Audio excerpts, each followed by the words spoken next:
Okay. And we back, and we back, and we back.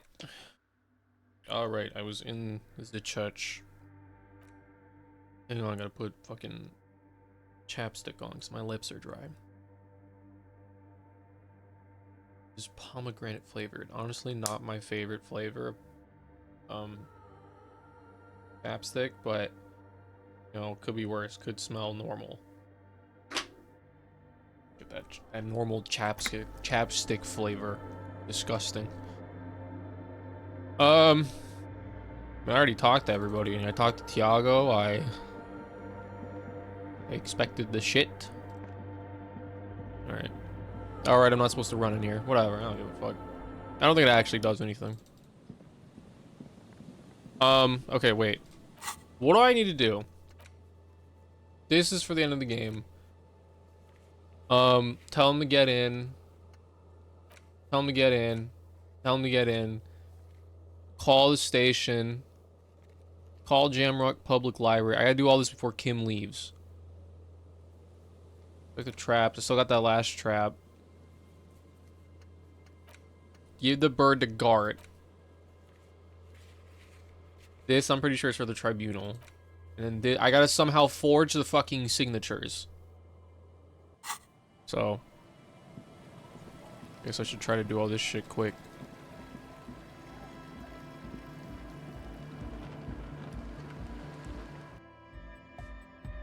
Huh?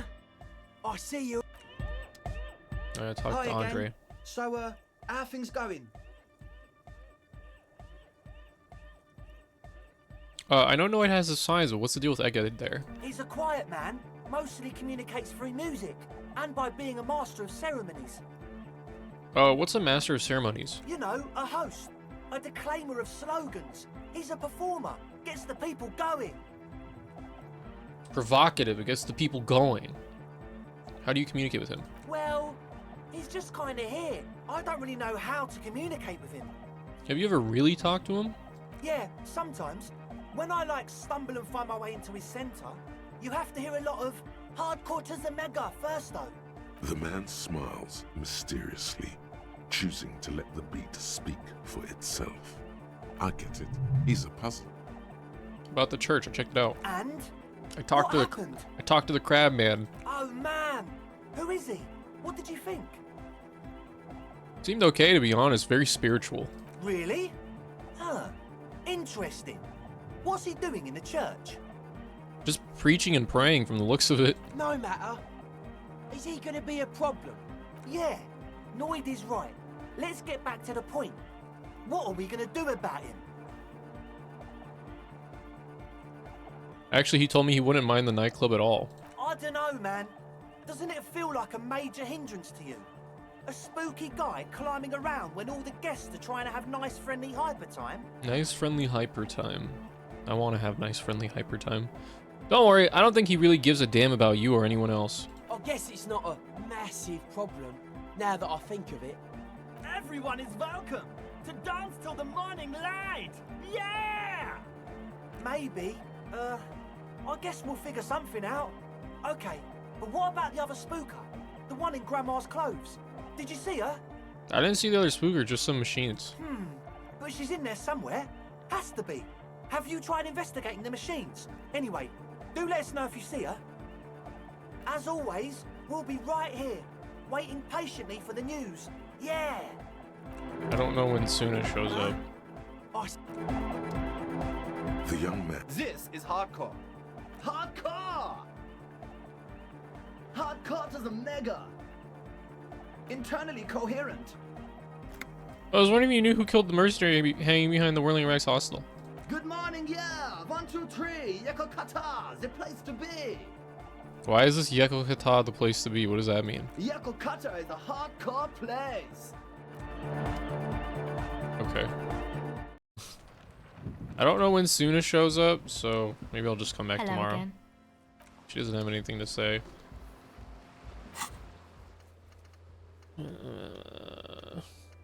Okay, let's just go back to the car.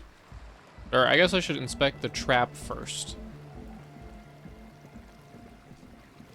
See if they're gone first.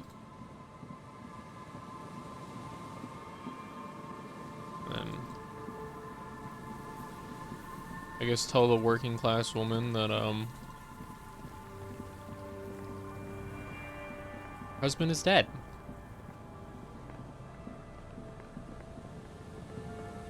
This is the trap Morel just set. Checking it over, he said, is just a technicality. But the reeds hiss and shake in the darkness that has settled over the abandoned camp. The later it gets, the colder. Remnants of the camp can still be seen in the sand. The fire that's gone out. You feel strange, somehow. Nothing but locusts in this trap as well. Definitely no cryptozoological monstrosity. Empty as all of them. One more of these and we're done. Bummer it wasn't in here. I'm just glad we haven't found some poor cat trapped in one of these.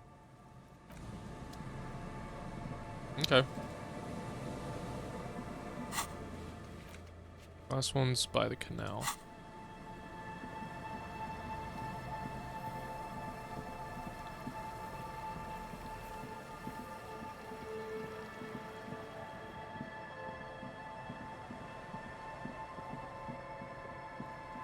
Just running everywhere.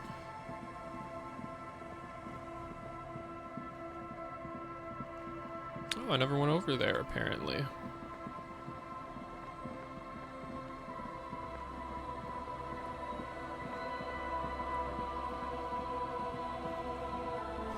The other side of the boat has recently been tarred.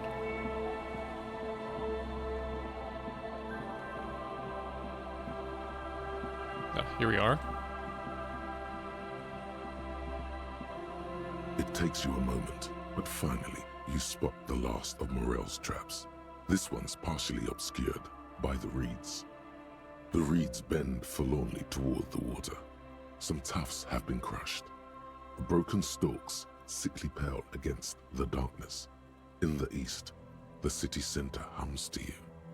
The constant, distant song, louder on this part of the coast, nearer somehow. And there's that cold again. Always the cold. The trap feels light and silent as you pick it up. Something is different here. No locusts. It's empty. Your voice echoes on the coast, carried by a gust of cold wind. Well, the bait worked on something. This doesn't mean it was a reed monster, though. Unless you see one in there. I just see an empty trap. The netting is a little untidy, messier than the others. Like someone or something picked up the trap and shook it before dropping it back down on the ground. I get the feeling that someone or something may have messed with the trap. Perhaps our cryptozoologists have competition in the form of an actual entomologist, or someone else is sabotaging them. I could present more theories, but then I would be taking this on as a case, which I'm not. But what if it was the phasmid? What if it ate them and got out? Right. Anyway, that's for the cryptozoologists to figure out now. We're not cryptozoologists. We're cops. Damn.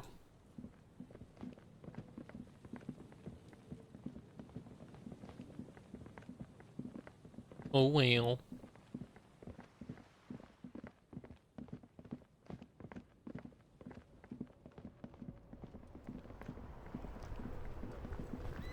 I forgot I just have $50 now. Inside, you see a set of steering levers, a radio What microphone. was the... Got a thought bubble. The surrounding blaze of the electric lights makes the white on blue police livery of the motor carriage seem beautifully ominous. Wait, why am I even thinking about this? Wasn't I supposed to? Do something important? Something murder related? There's always something important. Doesn't mean you can't take a moment to admire this piece of machinery. Even at a standstill, the unibody Caprice Kanema looks sleek and dynamic. The cabin is tilted frontward to give it a more aggressive, hunched look. Someone has waxed it recently. That machine really puts the loco back in locomotion. Very cool. Mm-hmm. You want to take a closer look? What's it packing there? 130. I reckon that's a 7-liter V12 there. That's what, a 7-liter V12? 7.2. Supercharged. Saying these words brings him immense joy. What in there made the infernal whining sound that woke me? You mean the coil noise? What is coil noise? When variable current passes through wires that make up the coils on the electrical system on this machine, it causes vibration in the wires and the cores of the coils. When the frequency of the current in the coils falls within the audible range, the resulting vibration creates the whiny sound you mentioned. What a binoclard. Whatever you do, don't make fun of the lieutenant for explaining this to you. Wow, how do you know all that? I have pretty much maintained my vehicles by myself ever since one was assigned to me. You inevitably pick up some knowledge on the way. There's pride in there. A trained driver knows his ride. A fine machine. Yes, an extraordinary machine. It's nice and all, but why so modest? Put some zing into it. Flare it up. Slam it down. You need to slam it, Kim. Make it more imposing. Sorry, I'm not following you. Lingo it up. Drop the ride 200 mil. Get the camber to frosty minuses. No, that's porno tuning. Use bigger words. It needs a massive aero kit and gargantuan roof-mounted. Porno. That's short for pornography. So what's wrong with pornography? He's got born brain. That's a negative on the porno. Thank you, though. No one in the history of convictions has been more sure of anything. Okay, let's move. Inside, you see a set of steering levers, a radio microphone, a pull-out toolbox, and the as you... No, that's enough fun with the foldable headlights. I know they are messed. This is Precinct 57. How may I assist you? Means you report a dead body on the Martinez boardwalk. One moment.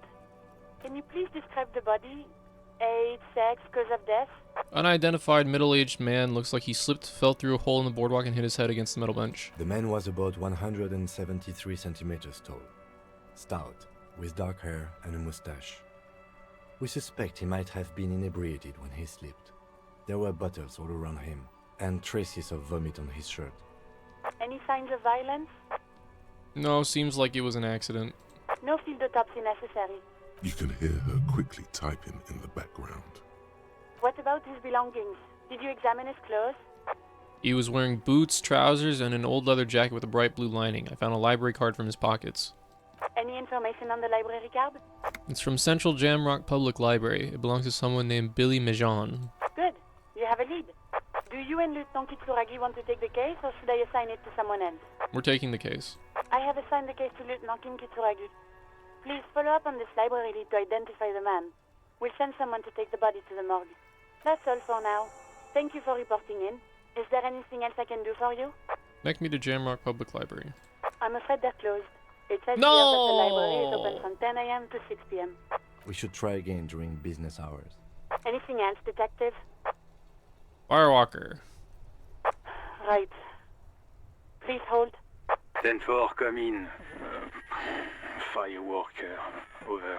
I'm happy to report that I found my badge, Jules. 10-4, sir, glad to hear that. I'll write down that there is no need to issue a new one to you then. Over. Feels good to get that off your chest, right? Celebration with beer? No. This might sound odd, but there's personal details I'd like to discuss. 10-4, sir. Sorry, but I'm under orders to give a negative to requests for personal information. Over. You mean you can't tell me anything about me? But I'm me. 10-4. Orders are still orders. Anything else? Over. That's all for now. Roger that. 10-10, over and out.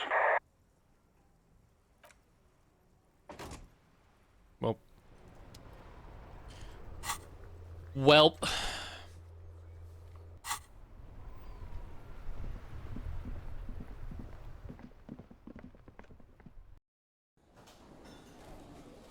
Okay. I'm gonna talk to Gart first. Can I help you? Gart, I found a new bird for the whirling.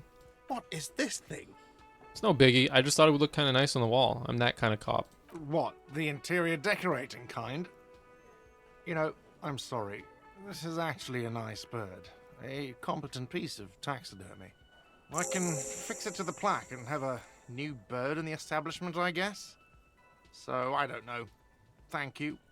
I'm gonna go with thank you. People just don't know how to accept gifts, especially taxidermy. He likes it.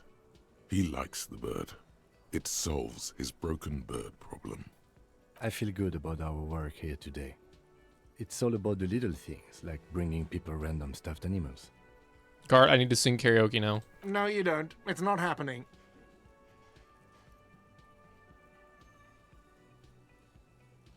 Yeah, but Johnny Law's with the tear it up sad style. The whirling doesn't need more sad style. That's one of the styles it can do without right now. Why do you even have the PA system if no one's going to use it? It's for no one. It's a prop. I'm not letting anyone use it after the great karaoke catastrophe of 44. What happened in 44? A lot of people got killed because some asshole wanted to sing karaoke. Just like the Philippines, where the My Way murders. If you sing My Way by Frank Sinatra, you're just gonna get shot to death because people are sick of that song. It's not a prop, it's for your clients. I know it's used. Okay, yes, it's for some clients. I'm a real client. I've paid my bills, and I have the right to use the karaoke machine. Ha! Well, we don't have any tapes. They all got stolen. It's alright, I have my own song with me.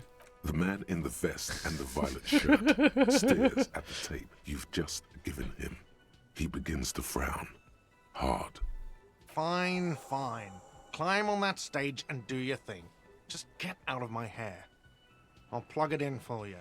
Damn this karaoke machine. I never did this, so this is gonna be my first time seeing this. I'm having it uninstalled, he mumbles to himself. Oh yeah, time to do the damage.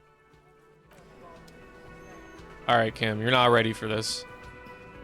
The stage is all set up for your performance. Feels silent. You can hear the pellets creak under your feet. So, are you ready for your thing Oh, now? God, hang on, wait. I have no drama. Wait. Hang on, I gotta dress up for the occasion. Yup, we putting on the fishnet top. Hell yeah, brother. Or mesh net, I guess.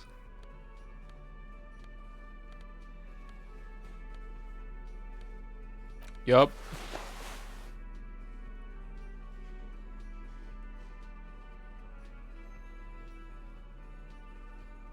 Do I have anything that like takes away from my drama?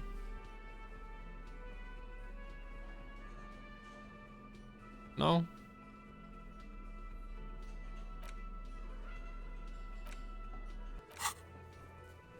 Wait, I'm just gonna save. The stage is... So, Look, are you Kim, ready I'm for going to your sing thing karaoke. now? I can see that. Put your lips against the microphone, test it. Immediately, a loud feedback noise startles the room. You feel like an amateur. How are you supposed to hold the mic? Should you just Oh, sing God. into it? Where should you stand? Hands. Where do you put your hands? The bar is full and buzzing with chatter. No one is paying you any attention. But still you feel your knees turn to noodles. Okay, now a couple is looking at you. Even worse. You're sweating. They are going to hate you. Why did I click any of that shit? Okay, we're gonna see how bad it is when you fail, and then I'm gonna reload the save without doing any of that The shit. air is Oh thick Jesus! with It was so anticipation. close. Someone dims the lights as the music starts. A lump's in your throat suddenly. Did he actually sing?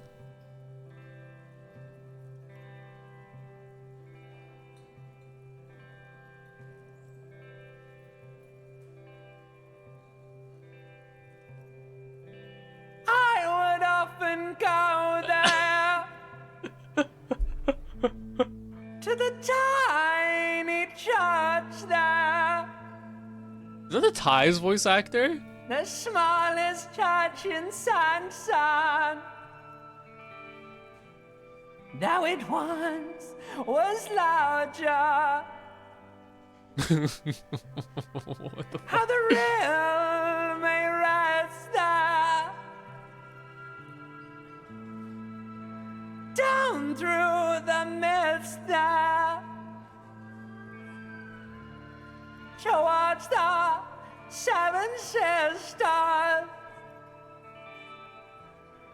towards those pale cliffs there. I don't even know what he's saying. I would often stay there in the tiny yard there. I have been so glad here,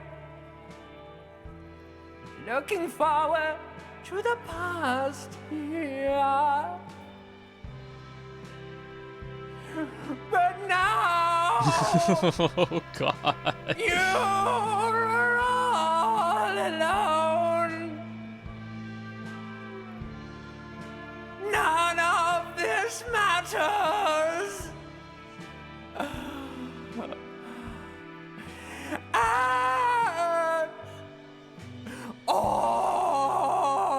Wow.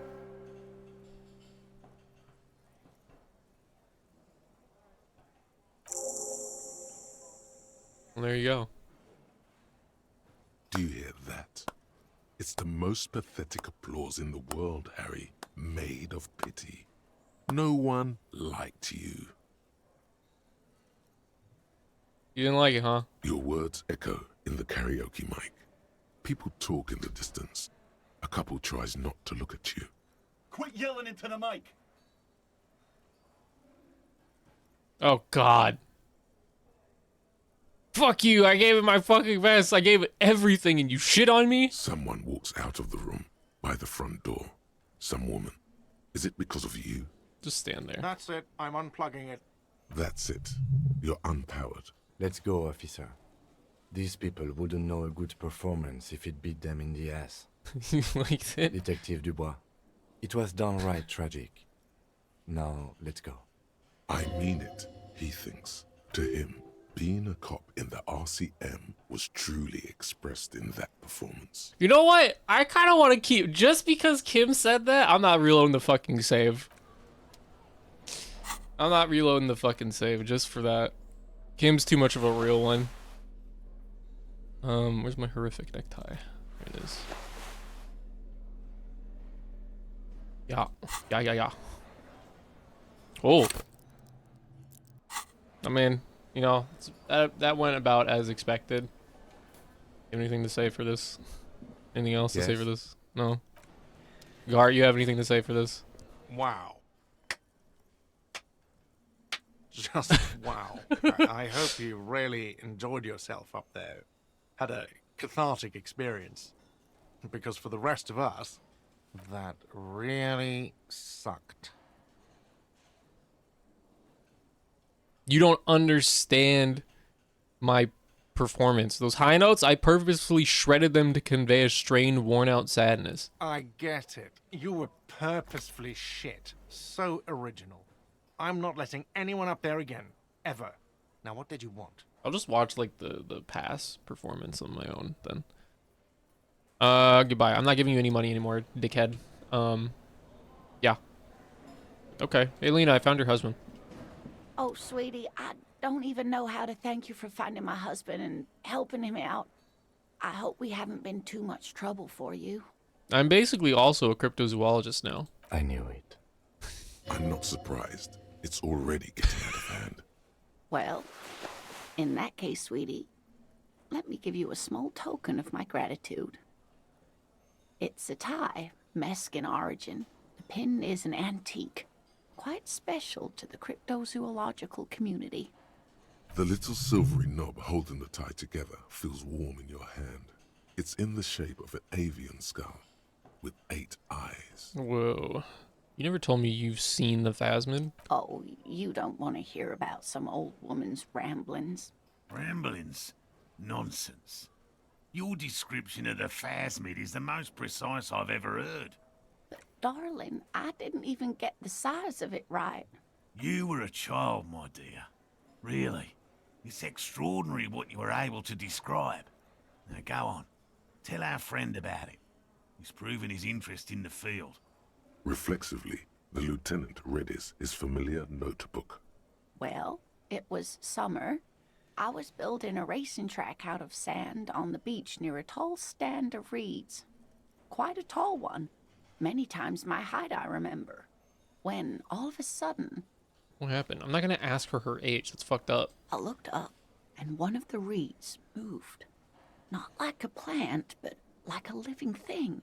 It stood up and looked at me. Its body unfolded like some antique toy. I'd never seen anything like it. The reeds turned into a creature. She had no fear, just surprise. I didn't know this can happen, so I reached my arm and touched the thing. It felt just like a stalk of reed, but it moved, swaying, towering above me. After a while, 20 seconds, a minute maybe, it left, went into the reeds. Did you follow it? I tried, but I was only a child. There was mud and high water. I couldn't see it anymore. I was just standing there knee-deep in mud, looking around me. Where did you go? Don't go. Then what? I ran back home to my grandmother and asked her if reeds could walk, and told her they were looking at me. Of course, she just laughed at me, but I knew what I'd seen. For years, it was a story I told at parties when I wanted to impress boys. That sort of thing. Of course, most people just took it as a strange, amusing anecdote. So did I, honestly. But then I met Morel. We were on a date. Can you imagine? She tells me a story, and it's the most detailed report of the Insulindian phasmid I've ever heard. The sounds. She told me it hissed. So that's how they met. This is beyond significant for them. It did, yes. Like reeds in a gust of wind. The way it moved, the colour, how some of its limbs were white, like marble. It matched perfectly with what I know from other accounts. It was amazing. If it weren't for Lena, I might have given up hope years ago. It's no exaggeration to say that she restored my faith in my profession. You were on a date? Our first, yes. Its limbs are white? Not all of them. There is some white coloration reported, along with beige, where the camouflage ends. How big was it? It's hard to say how big things are when you're quite small yourself. To me, it seemed to be taller than I was then, but that's probably not the case. Maybe you imagine it, Lena. How could she? Who imagines this? She didn't know about the phasmid. This is the main thing here, what makes it a confirmed sighting. She had no previous knowledge of the insect. That's true, yes. I'm almost certain neither my mother nor my grandmother knew of it. It was only when I started telling my story as a teenager that boys would tell me, Lena, you trying to tell us you saw the Insulindian phasmid out there in those reeds? Get out of here. They just give me a cider and ruffle my hair and tell me to stop dreaming. But I saw it. Kim, what do you think of this? I thought it was a wonderful story, man. But I don't believe it. A child left unattended on a warm day.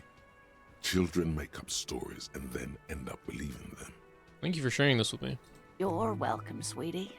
I do appreciate the chance to relive it whenever I get one. It was just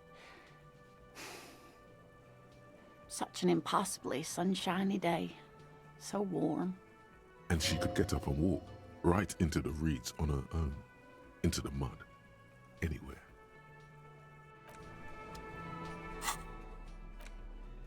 Oh ho! Octuple vision, cryptid's protection. A slender bolo tie held together by an antique clasp in the shape of a bird skull. The skull features 8 cavities for eyes. It's disturbing, but you can't look away. Oh, but I'll keep the tie for later, but for now I'm gonna wear this. Just because it gives me +1 in volition, which volition's kind of shit right now. Also, my authority is still shit. Whatever. I couldn't possibly shower thanks on you as enthusiastically as my wife has. but I am grateful for your assistance, officer. He tries to play it cool, remain professorial, but inside, this man is itching for some news on those traps. So I checked all the traps. Good. Okay. And one of them was empty. Completely empty? Yes, there was nothing in the trap. No locusts, no phasmid. No locusts? No phasmid either? That's not ideal, but... It just means the Insulindian phasmid is even more clever than we thought. Of course, more clever. You're dealing with a subject near and dear to their hearts. It might behove you to tread lightly. Yes, the Phantasmadeia picked off the locusts and escaped. This is good news, though we'll have to reconsider the design of the traps. Make them more secure. Another trip to the Reeds. Yes, that's exactly what it is. What a deft hunter, this phasmid. Of course.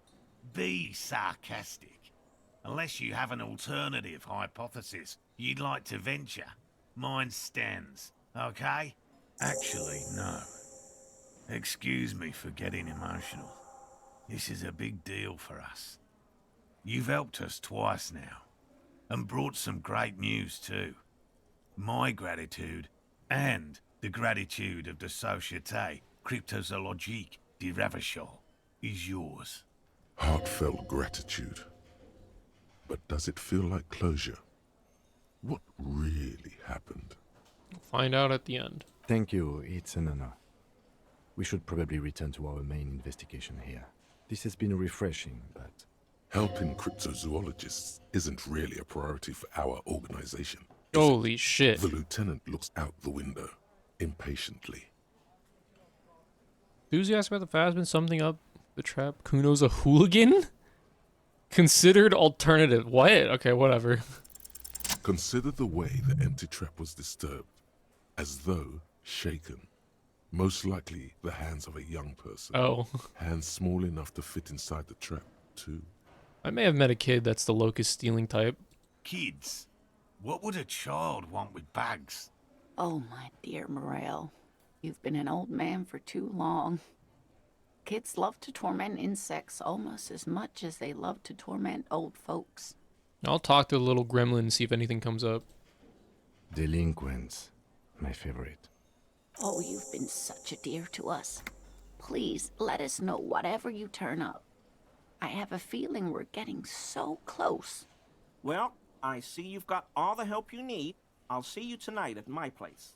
Let's play suzerainty, but no more field trips for me. Shut up, Gary. Really, Gary? No one was talking to you, bitch ass. We're getting somewhere here.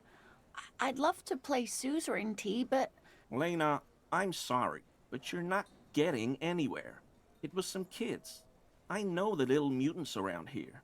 Leave anything out in the open and they'll steal it, even if it's bugs. Morel, it's been fun, really, but I need a bath and I have deliveries to handle. When this tea is done, I gotta run. No need to apologize, Geary. You'd be more than helpful. We'll have to take a rain check on that game of suzerainty today, though. We're gonna follow this through. Did you know Gary was hiding the armor? Hell no. I had no idea. And I'm still cross with him, to be honest. It's not like him. He's got his quirks, but dishonesty, disloyalty are not one of them. Yes, it is. I don't know what got into him, officer. Thank you for letting him off easy. He won't forget it. We'll make sure he won't. Fuck you, Gary. Always a pleasure to see an officer of the law. I mean, officers. Doesn't have anything to say. Dickhead. Let's go talk to Kuno.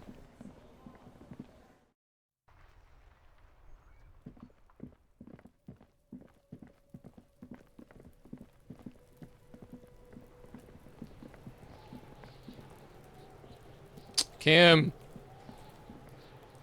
Kuno's like Kuno's dad?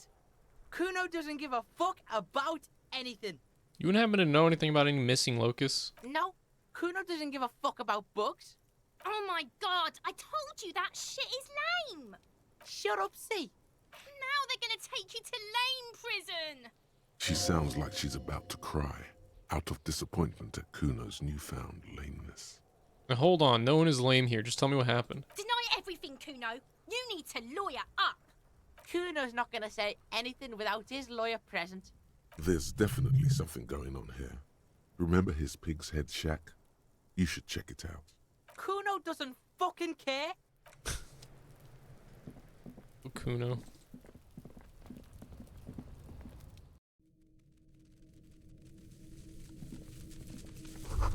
It's crawling with locusts in here. Great. All around you, the hisses and chirps of locusts fill the musky air. The earthen floor of the shack has been shaped into mounds of mud, dotted with little holes for windows. Well, detective, it appears you've solved the case of the locusts. For the missing locust case, which is a sub-case of the imaginary insect case. So at least that's going well. Yes, precisely what I was thinking. Yes. I feel we are nearing a real breakthrough. You think the Insulinian phasmid is nearby? If anything, the presence of the locust points to the opposite. The phasmid did not take the bait from the traps. It was Kuno. The phasmid doesn't exist. But what do I know? We should talk to Kuno about this. Get him to stop. I'll let you handle the Kuno side of things. You are doing just fine.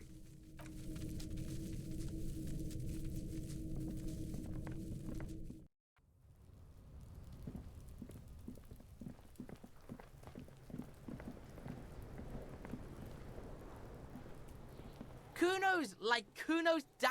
I know you took the Kuno locusts doesn't from give the a trap the fuck about cryptozoologist set up. Yeah. Kuno took the bugs. So what? So it wasn't a phasmid. A wave of disappointment washes over you. I was really hoping it would be the reed phasmid that ate the locusts, not you, Kuno. Yeah, well, Kuno's all you got, bitch. You say you don't give a fuck about bugs, but then you go and build a whole bug town. It's not Bugtown. It's the city of locusts. Locusts aren't just bug shit.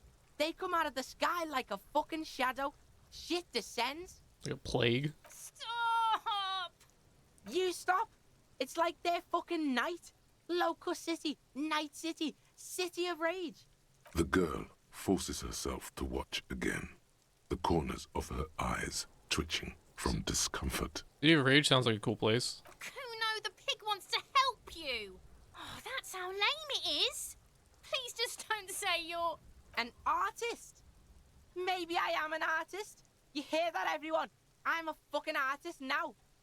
It's great, Kuno. It's cool to make art. Oh my god, Kuno! He's gonna make you totally lame in like 3 seconds.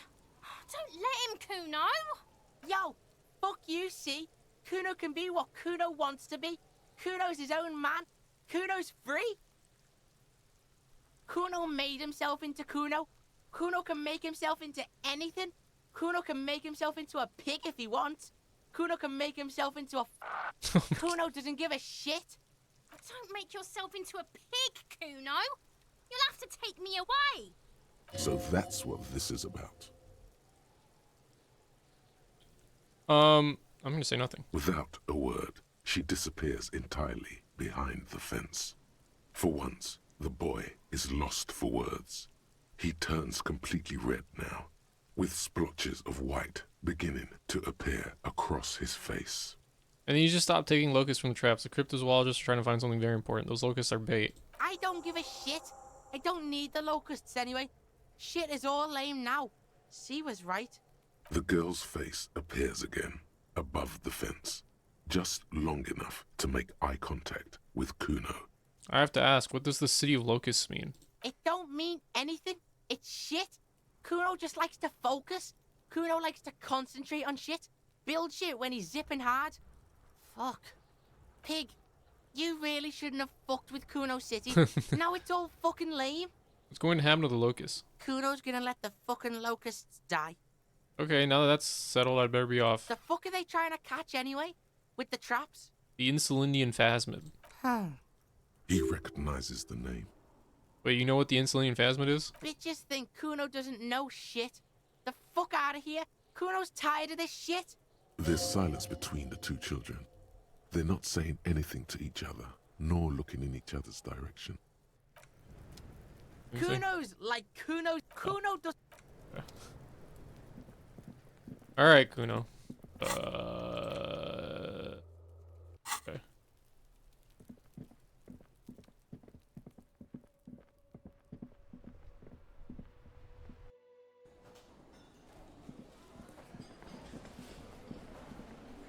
Hello, officer. I think I almost have it. A new trap design, that is. I know you're skeptical, but I have a good feeling about this. I had a chat with this kid, Kuno. He promised to stop stealing the locust. So it was just a child. Thank you for telling us, sweetie. This is good news, right? It means we can try again. Something is secretly gnawing at her confidence. It's not this Kuno kid or the missing locusts. It's something else. Yeah, you're right. We just need to restock the empty trap. Then we'll need to inspect the traps one more time. And then maybe we can.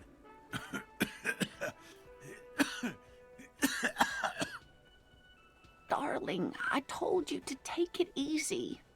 You're getting sick. Maybe it's time to go home. You're right, you're right. We can come back next season when it's warmer. We've come too far to quit. I'm gonna restock the trap. Let's do this. We are getting really carried away with this, aren't we? Fine. It's better than having these people get pneumonia on the coast. But after this... Really? It's too much, officer. What Morel means is we're grateful for your help. Here's a fresh batch of locusts. They should slide right down the funnel. And thank you again. We will definitely mention you, should this lead to a discovery. I'm not talking co-discovery, of course, but... Wow. Co-discovery. You'd be famous. You'd show them all. This does tingle the pleasure center. Pleasure center. 96, huh? Box with locusts. Cardboard box with several rows of little holes in the lid. Though at first glance the box seems perfectly ordinary, upon closer examination it's obvious that it has been prepared with great care. First restock the trap you left empty before. The trick is to remember which one it was. The one by the waterlock. Come on, Kim. We have shit to do. It's getting late, though.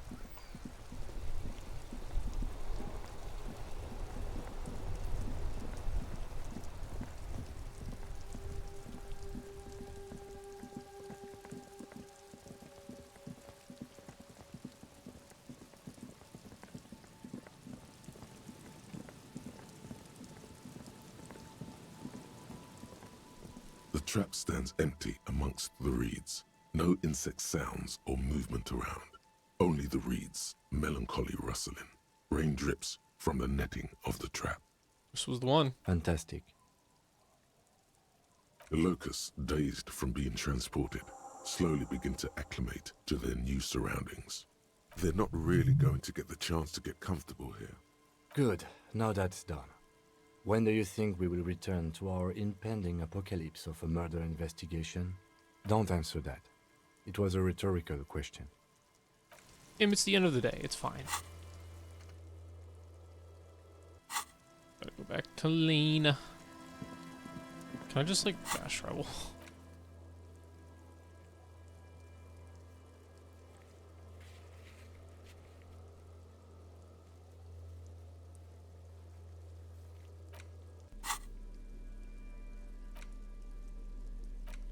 The worn map features the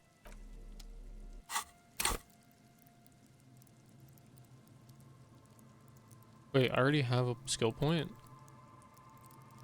Oh. Well, don't know what to put it in.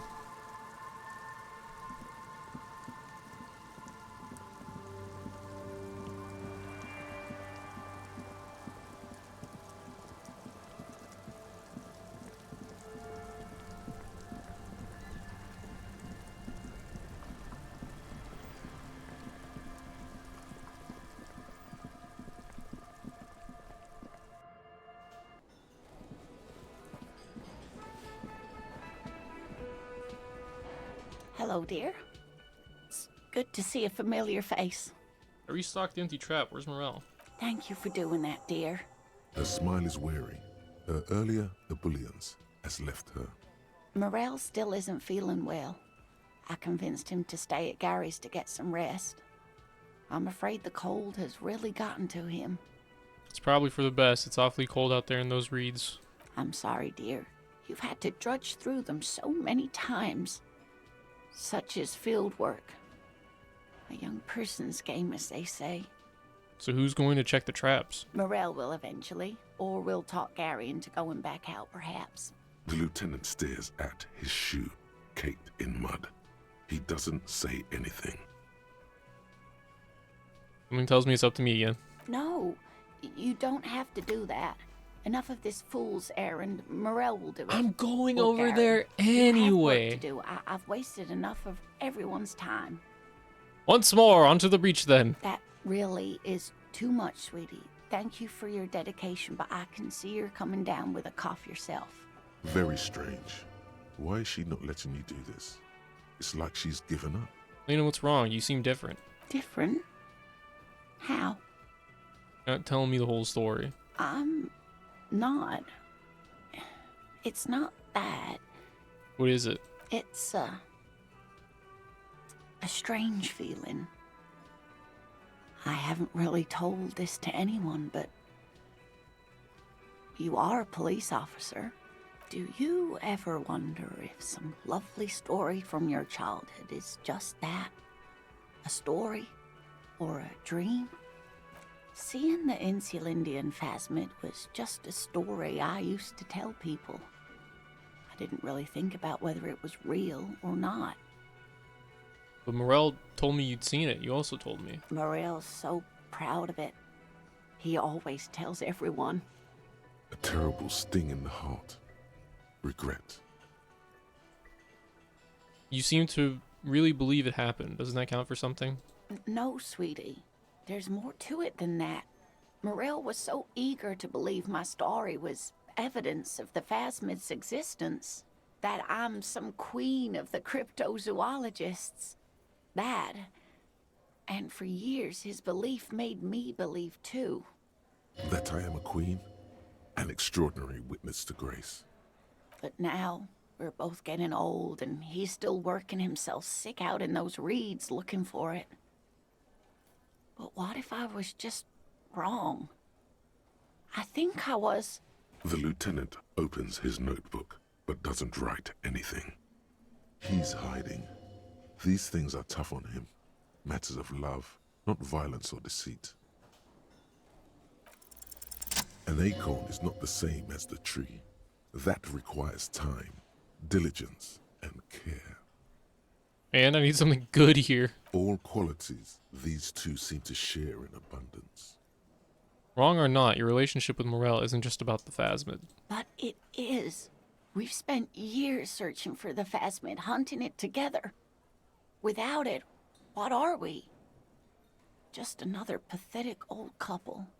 If I hadn't led him down this path, he could have a steady job lecturing at a university. Normally, when I think about stuff like women and marriage, I feel bad. When I think about you and Morel, I feel okay. That counts for something, no? Oh, of course it counts for something. But we've had our hard times too. I was a paraplegic before we met. He didn't know before I arrived. On our first date. If I weren't the queen of the cryptozoologists, if I didn't tell him that story... She has to swallow to relax her throat. It's keeping her from talking. He'd still be into you. That's not how these things work. Maybe. But then why do I not dare tell him? I've wasted enough of your time with this drama. I really must stop talking about it lest I start crying and waste more of your time. What you have to know is the Insulindian phasmid probably does not exist. Let us fools chase our ghosts. There are a million better things to do with your life. Thing is, you're not sure you made it up either. I'm not sure of anything. Sometimes I still see it, you know. The real memory. Not the memory of the memory, but it's so hard to tell the two apart. Rising. unfolding from the reeds on a hot summer's day, like a benevolent god. Either way, I should go. Poor Morel is running a fever, and I need to get him home to Jamrock before we overstay our welcome with Gary. You sure you don't need help getting to Gary's? Oh no, thank you, but I can get there on my own. This old thing is gas-powered. And then a taxi home. It's not so bad. You do that, I'll check the traps one more time. Really? Oh, sweetie. Please don't get stuck on a dream. Take it from me and Morel. No one can stop you from finding the Phasmid. I have your address just in case there's news. Okay, it's 1113 Tabernacle Road, Jamrock, but... A sigh. She doesn't think you'll need it. Careful out there, Lena. You too, sweetie. Thank you for everything, truly. Even though it turned out to be a dream. Like that, she drives off. The gas engine mutters quietly as she gets to the doors, then pushes them open. Outside, it's raining. We should go too. Well, that's that. I have 2 skill points. What the fuck do I put them in? What do I need to put them in is the thing.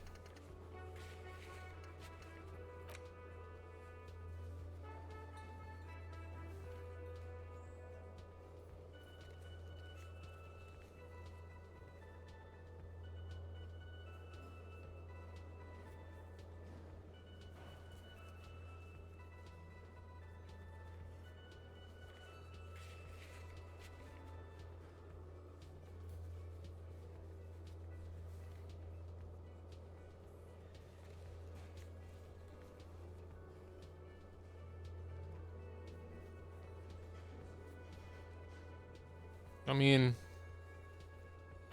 I don't know. Also have these. What do these even give me?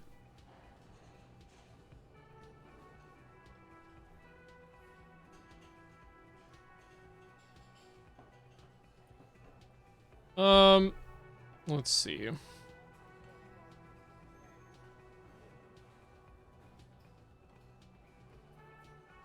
Curious World. That's the one that gives me like easier pass fail rate. Humpty Dumpty Dump Center.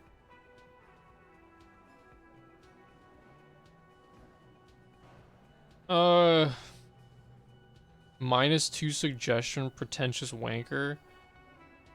Encyclopedia passives give +10 and +2 reality. That's not happening.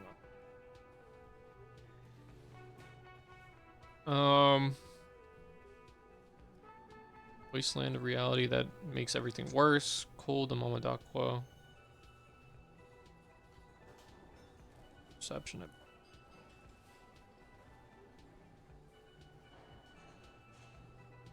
-1 encyclopedia. I think I'm fine. A coach physical instrument.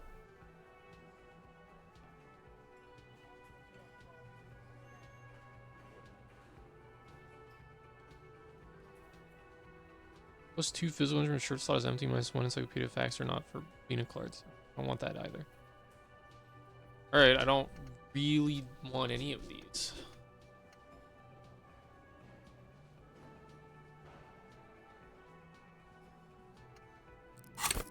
Them in position then, I guess.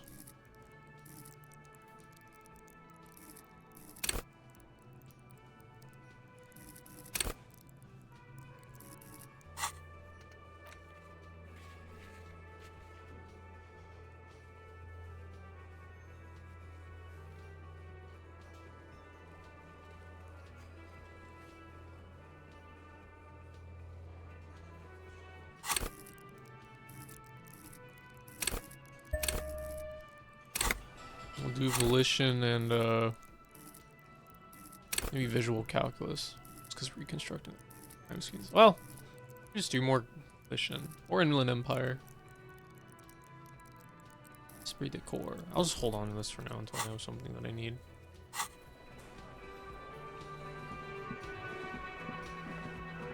Alright. If I can do this again. An old call box with a matrix of whatever she says, it can't hurt you. You're a different person now. Stronger, healthier, and alright, maybe not healthier, but it's a bonus that you've drunk so hard you can't remember any of your past relationships. Oblivion's the ace in your corner. There's a light buzz as you press the doorbell, waiting for her to answer the call. It's cold outside, and you can hear the wind blowing into the speaker. A strange metallic taste fills your mouth as you stare at the intercom. There's the static again, whispering like a seashell pressed against the air. Yes, hello. This is Tricentennial Electric. Have you come to place an order? It's me again. I want to talk to you. My God. Here come the bad vibes again. Relax. Distance yourself from it. What? It's you. My God. I didn't think I would hear your voice again. Wait, is she... Wait, are you repeating your words? Michelle, just please.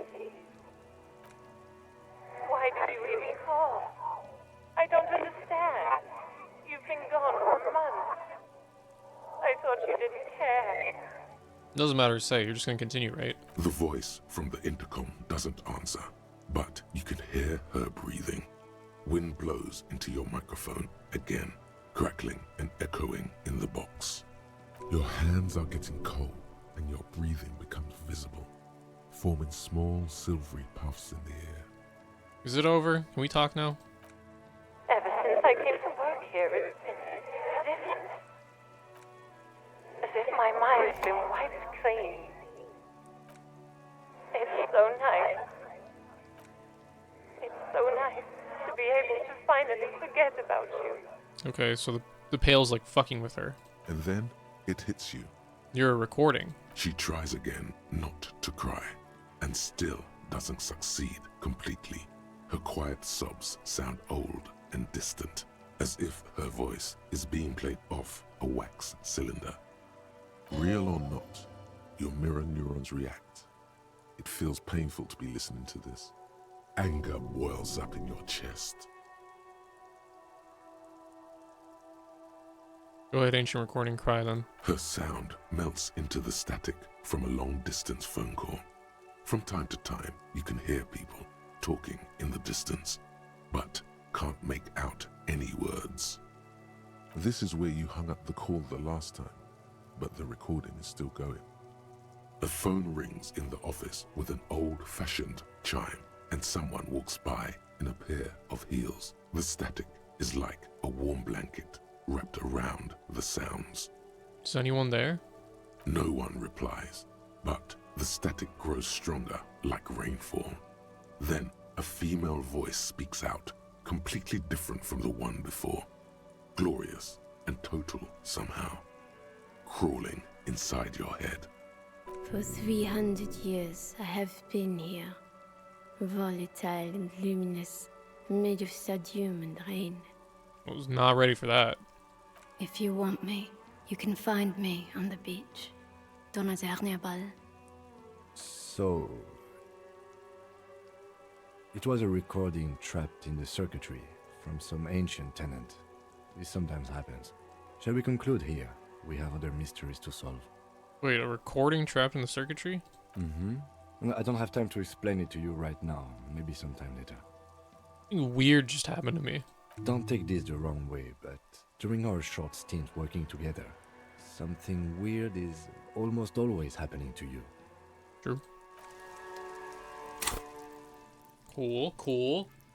Shiver's still continuing to be the best skill. Damn. Any other specs? Suggestion! I should level that up. Yeah. Do I have any clothes that give suggestion? That makes my suggestion worse.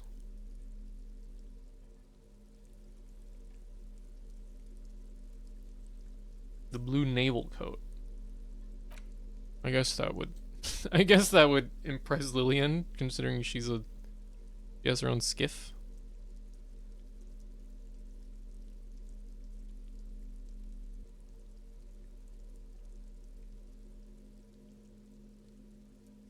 Okay.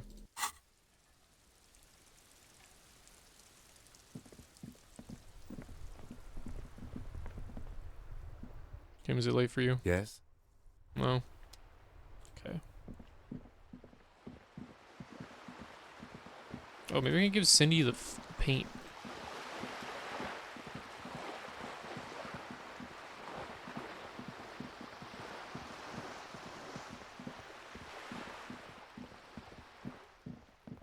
Hello again, officers. Have you come to admire my mural?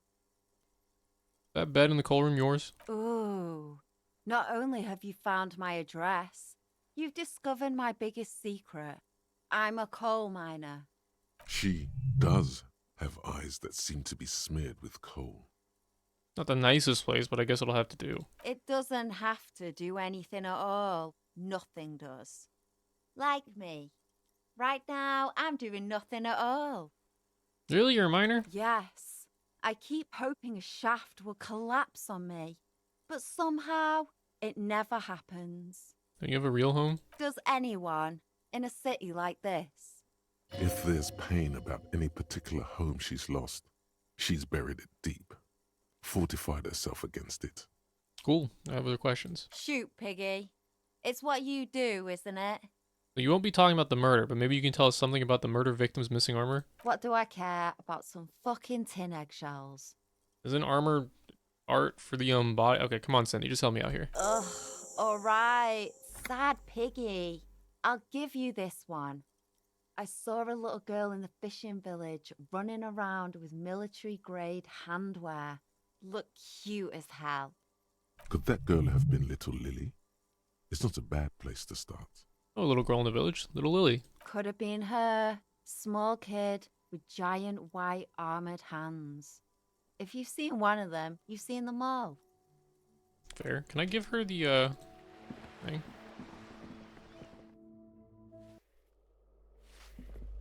Oh, forgot to meet with the Sunday friend.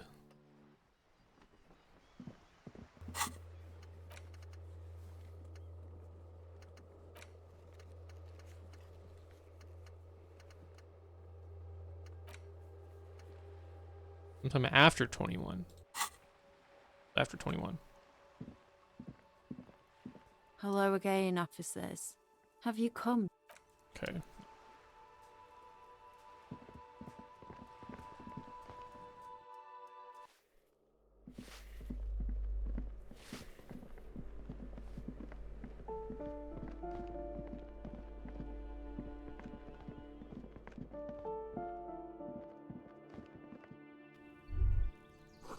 Maroon glow of light pollution rises from the east.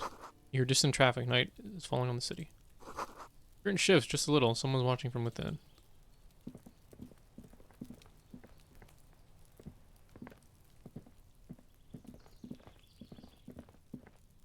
Gendarmerie, you found me.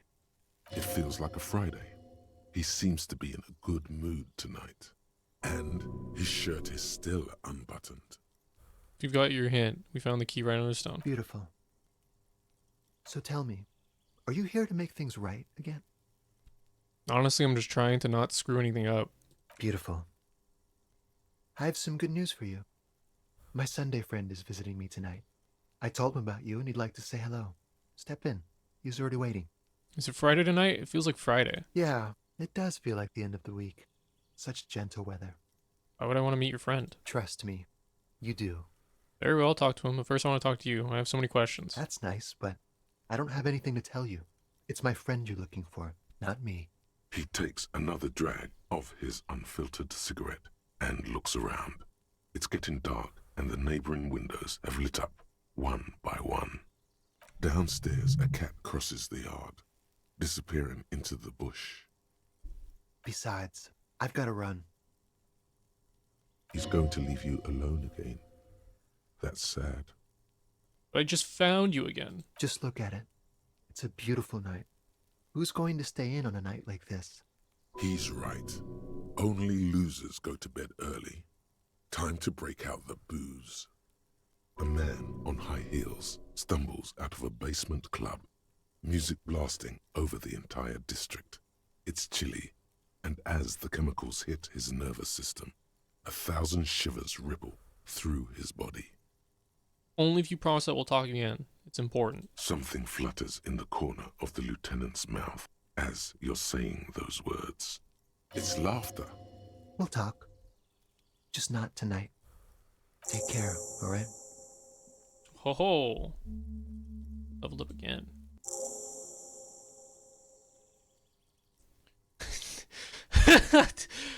Alright, Harry, come on. Come on, man. Get a grip. You know what's going on. You know what this is. There's something so different about him that I just can't put my finger on. Different, of course. His shirt. Why is his shirt always unbuttoned? His shirt. His shirt. His shirt. His shirt. No, I don't know why his shirt is always unbuttoned. Come on, detective, let's go. We've got a potential witness to interview. His Sunday friend, remember?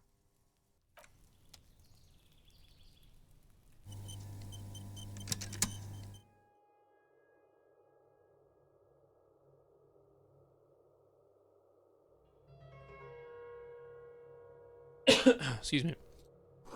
Quarterly business magazine. Zuman's perfume lingers in the air. Something Euro 1. No! It's a paint on the label. Newspapers. Newsweek canopy bed. Made of metal. Dishes soaked up in a pot. Empty ashtray. None of this is weird. Flyers for underground parties. Dates for open lectures at a local university. Summer and conical hat.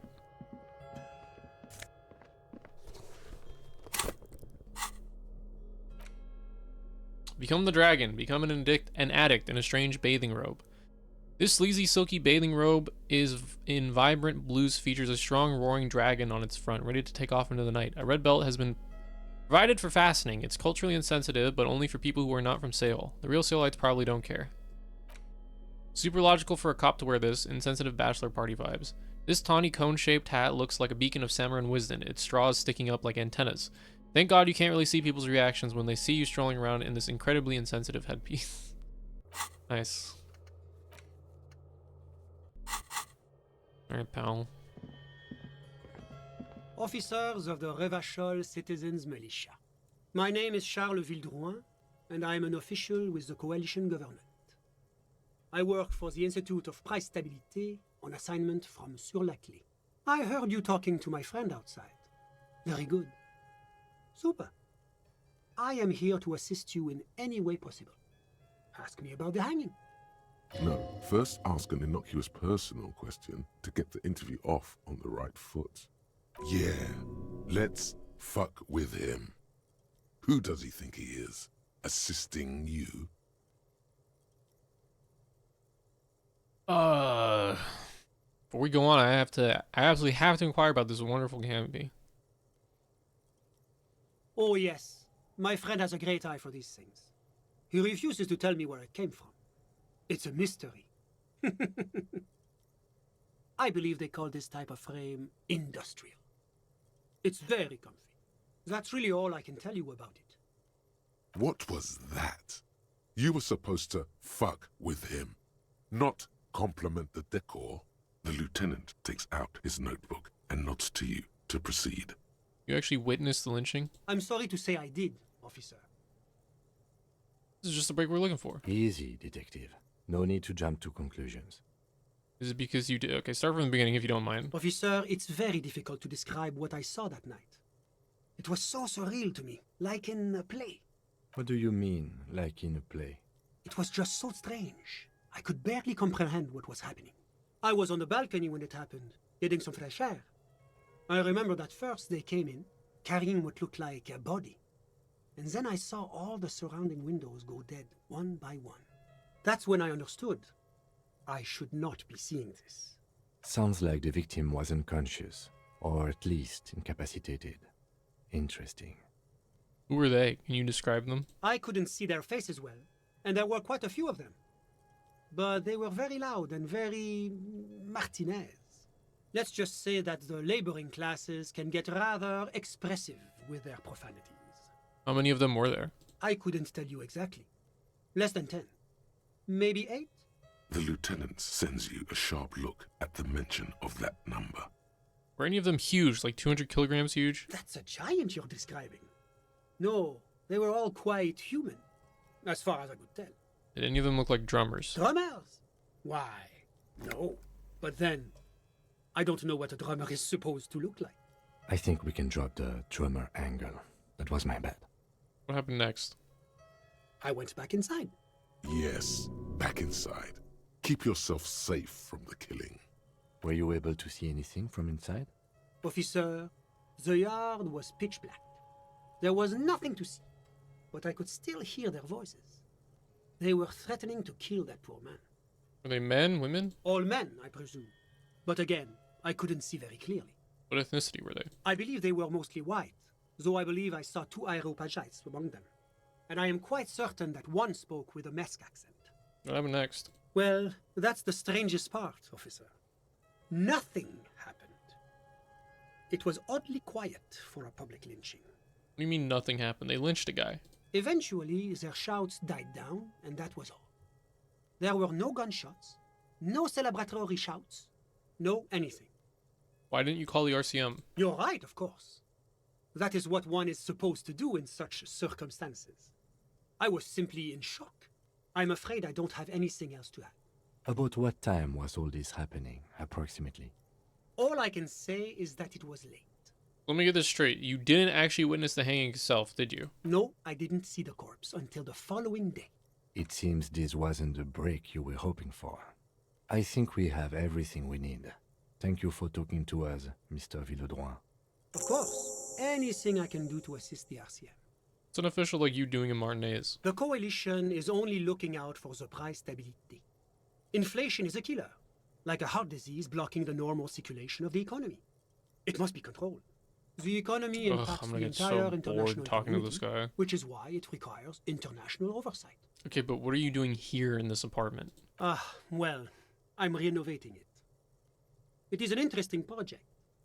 The building used to be a 12-story skyscraper before the cannons took the top 4 stories off. This, of course, happened when the Coalition forces landed here. You could say I'm undoing some of the material damage the international community caused when we arrived here. You're some kind of bureaucrat. Yes, as I said before, I am a commissioner from Sur-la-Clé working for the Institute of Price Stability. This is one of the main projects of the Moral Inter. What is this international community? La Communauté Internationale is what Revacholians colloquially call the Coalition. In other words, the nations that stopped the disaster of the revolution. What is the price stability? It is the most important thing. That doesn't tell me anything. It's the central goal of any sound monetary policy. Maintaining the price stability is essential to maintaining high levels of economic activity, which is essential for maintaining high levels of employment, which is essential for maintaining the social stability. Basically, it makes sure the price of bread doesn't change. Précisément. Too much inflation, bread becomes too expensive. Too much deflation, it becomes too cheap for bakers to produce. That's why the Institute of Price Stability works to keep inflation just below 2%. 2% of below 2% of what? But not too far below. No. Too below is also bad. Below, but close to 2%. You're not answering my questions at all. The Coalition believes in the importance of informing the public about the benefits of the price stability. Transparency is one of our principles. Would you like an informational pamphlet? No, I'm good. A sound monetary policy is essential for addressing uncertainty. Stability is the raison d'être of the Moral Inter. It's the reason why I identify as a moralist. But oh, I don't have my leaflets on me today. That's too bad. You can always call our information line. Making information available is part of the Moral Intern's commitment to transparency. I've heard about this moral intern before, but I want to know more. It's the International Organization for Moralists. hence Moralist International. The Institute of Price Stability is just one of its many mind babies, as is the Coalition. So when I said I was a lackey of capital, what I should have said is that I'm a moral intern bitch. Doing one's job doesn't automatically make one anyone's bitch. Besides, there are more nefarious powers to work for than the moral intern. You a moralist? But of course. Why? Because moralists believe in a normal, stable world governed by democratic values. Lieutenant, are you a moralist? Me? I'm a lieutenant of the RCM, dedicated to maintaining law and order in Ravachol. A very moralist answer. The lieutenant is practiced in the art of putting on a show for one's superiors. Martinez doesn't seem very normal or stable to me. Martinez? No. Martinez is something else. What about the West? The rest of Revachol, is it part of the normal world? Revachol is generally difficult. It's led by an interim government, which means it hasn't yet achieved full democracy. But they are working towards it. You're all doing very well here, relatively speaking. I mean, let's just go hard on the capital or the communist shit since I've already been doing that. But democracy is a meaningless sham as long as the working class is under the boot heel of capital. Of course, the detective's personal views do not represent the views of the RCM. Ah, my friend. But the lesson of the revolution is that communism does not work. It didn't work because the coalition crushed it violently. Oh, yes. The big bad coalition crushed the revolution. Tell me, if the revolution was succeeding, would it have been crushed so easily? Are we really so bad for wanting compromise, peace, and prosperity on reasonable, achievable terms? Ask yourself that. Now, enough of this delightful political interlude. Was there anything else you wanted to ask? Tell me about Sur La Clef. What's there to say? Sur-la-Clé is a modern, urbanized country that measures very high on the Human Development and Freedom Index. Mostly, though, it's known as the executive heart of EPIS. Moreover, it is a great sponsor of less emerged countries. Revachol is only one of its many darlings whose progress it supports and cherishes. What makes Revachol Sur La Clef's darling? Because a great percentage of Revachol's culture hails from Sur-la-Clé. Its language, its people, its cuisine even. Or at least in the downtown La Delta area. Jamrock and other parts of the international zone have been mercifully spared of Sur La Clé's love for meatballs and mashed potatoes. Enough business, let's talk about something else. Whatever you wish, officer. Can you tell me about your friend? Ah, my friend. My friend is a good young man. His family immigrated here from Kedra, and life has not been easy for him. But he understands the importance of education. He has taken his future into his own hands, and that's all that matters. What's Kedra? Kedra is a candidate member of APIS. But, between you and me, their potential membership is a more contentious issue. What do you mean? That it's never going to happen. They entered negotiations in 21, and it's been pending ever since. What's this EPIS thing you keep talking about? EPIS is a very special program developed by the Moral Intern to support certain Occidental nations. It began as a unified system of weights and measures, which proved to be a wild success. Nothing but kilograms and centimeters as far as the eye can see. It was such a wild success that we expanded it into an economic union for the processing of steel. Another success. And between you and me, the Moral Intern feels emboldened by this success. Emboldened to take EPIS to the next level. Okay, but like, what does it stand for? Why, it stands for progress and stability, like the Moral Intern as a whole. No, what do the letters stand for? It's been such a wild, extraordinary success. We are very excited to take it to the next level. You don't even hear the words I'm saying, do you? A supranational political alliance. The United States of Occident. Is it going to be like this place here? You mean Revachol? No, it's going to have transparent democracy. Is Revachol going to be a part of EPIS? It's one day going to be a candidate member of EPIS, sure. Didn't you say that candidate members never become real members? No, candidate members do become members. Why do we even have the whole system in place if they don't? It just takes time. Time and evaluation. But we were talking about my friend here, not politics. How did you two even become friends? How did any of us become friends? Bad things happening on the insular Isola? Oil platforms ablaze in the night? Civil wars lasting for years? Finally, the international community is forced to step in. You're describing how the coalition occupied Revachol. One of the wonders of democracy is that everyone is allowed to have his own opinion. And not just allowed, encouraged even. Have you ever tried debate? What do you mean? Debating. You should consider joining a debating society for adults. I hear they're oodles of fun. I used to have a flyer for one, but now that I start thinking of it, it was for an improv class anyway. It's this funny theater thing, you know? Very creative. Helps relieve stress. You still haven't told me who he is. Sorry. Who? Your friend, the smoker on the balcony. We were just talking about him. But I told you, officer. He's a bright young man here to pursue his education. Education is the foundation of our future, especially the arts. It is a cornerstone of our civilization. All you can tell me about him is that he's here to study the arts. He's deeply enmeshed in the study of the fine arts, yes. Which arts? He's a truly free spirit. He likes all the arts. Perhaps graphic design, printmaking, who knows? The world is open wide for a talented youth like him. What are you doing in his apartment by yourself? I'm just enjoying the view. Isn't it rude for your friend to leave you alone like this? We're old friends. Nothing's taboo between us. He comes and goes. I'm sure you'll see him around. He's very active.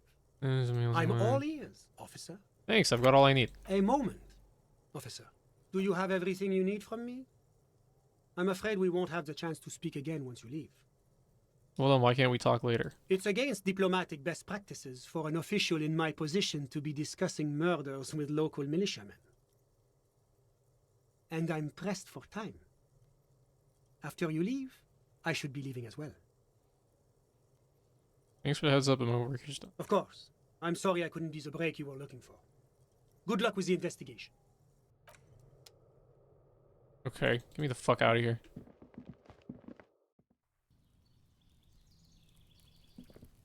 Disgusting.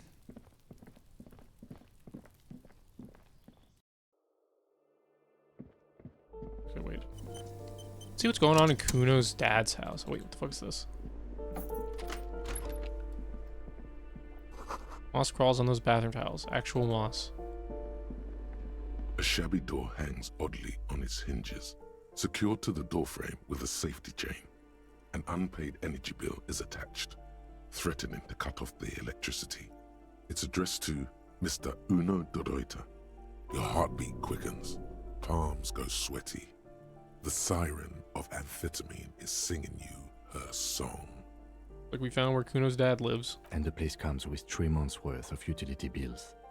No response. The apartment numbers have fallen off the door, leaving the panel with a sticky 1 shaped shadow and a marker drawn 2. You'll need to equip the chain cutters to enter. Snip right through the metal.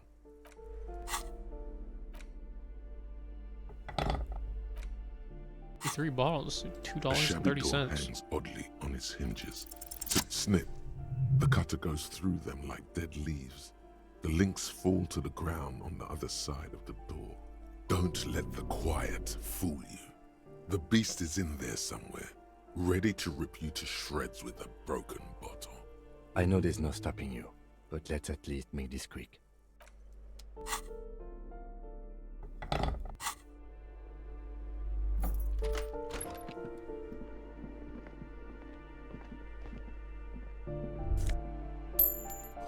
Revolutionaries love to pose with their guns. What the hell are you talking about?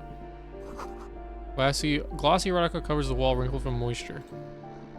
A phone book lies open on the table, covering a stack of utility bills. Right next to it, in plain sight, sits a small bottle of amphetamine, conveniently equipped with a straw.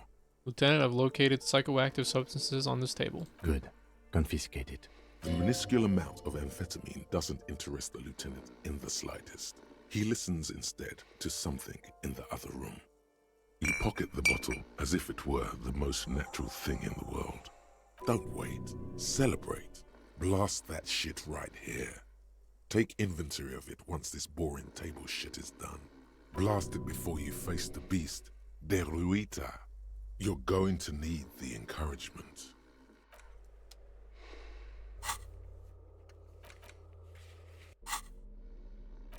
How convenient. Someone has equipped this tiny bottle of amphetamines with a straw. It's the lore man's speed on the go. What the fuck?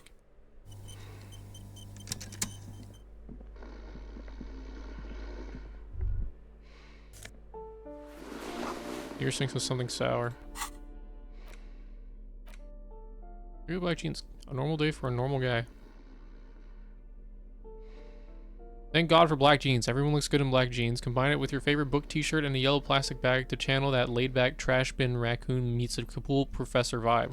Or do whatever you want. It's just a pair of black jeans after all. Yeah, I'll put this on. Stylin'.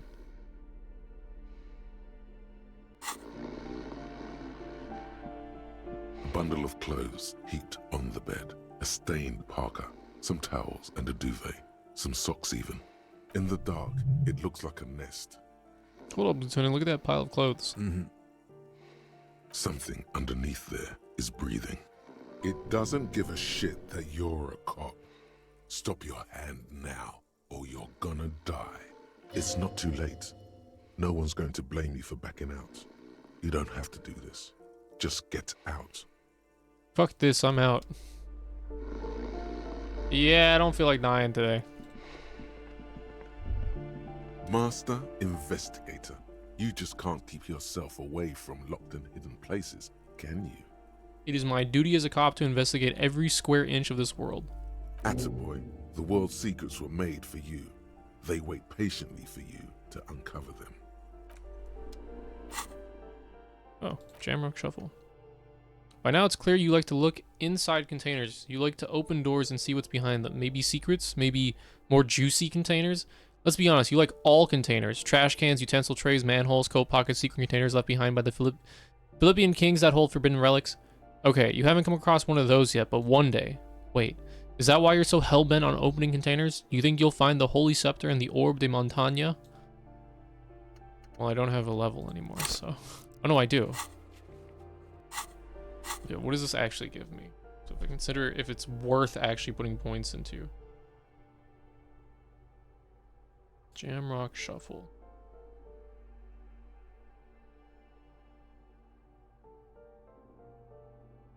Find better loot in locked containers, doubles the amount of cash found in containers you have to.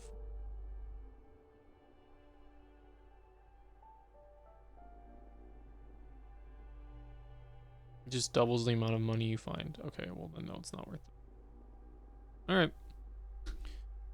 No thank you.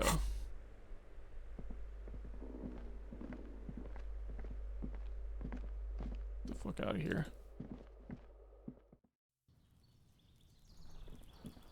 What the hell's happening here? You hear the sound of running water. Someone's washing dishes. The door is closed again.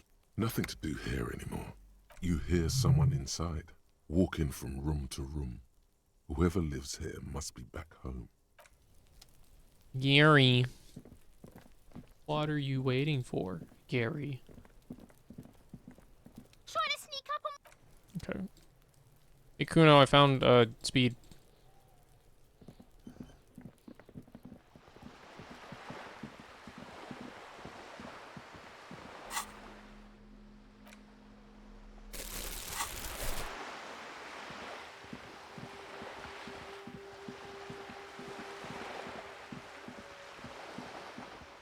I have $50. Wow.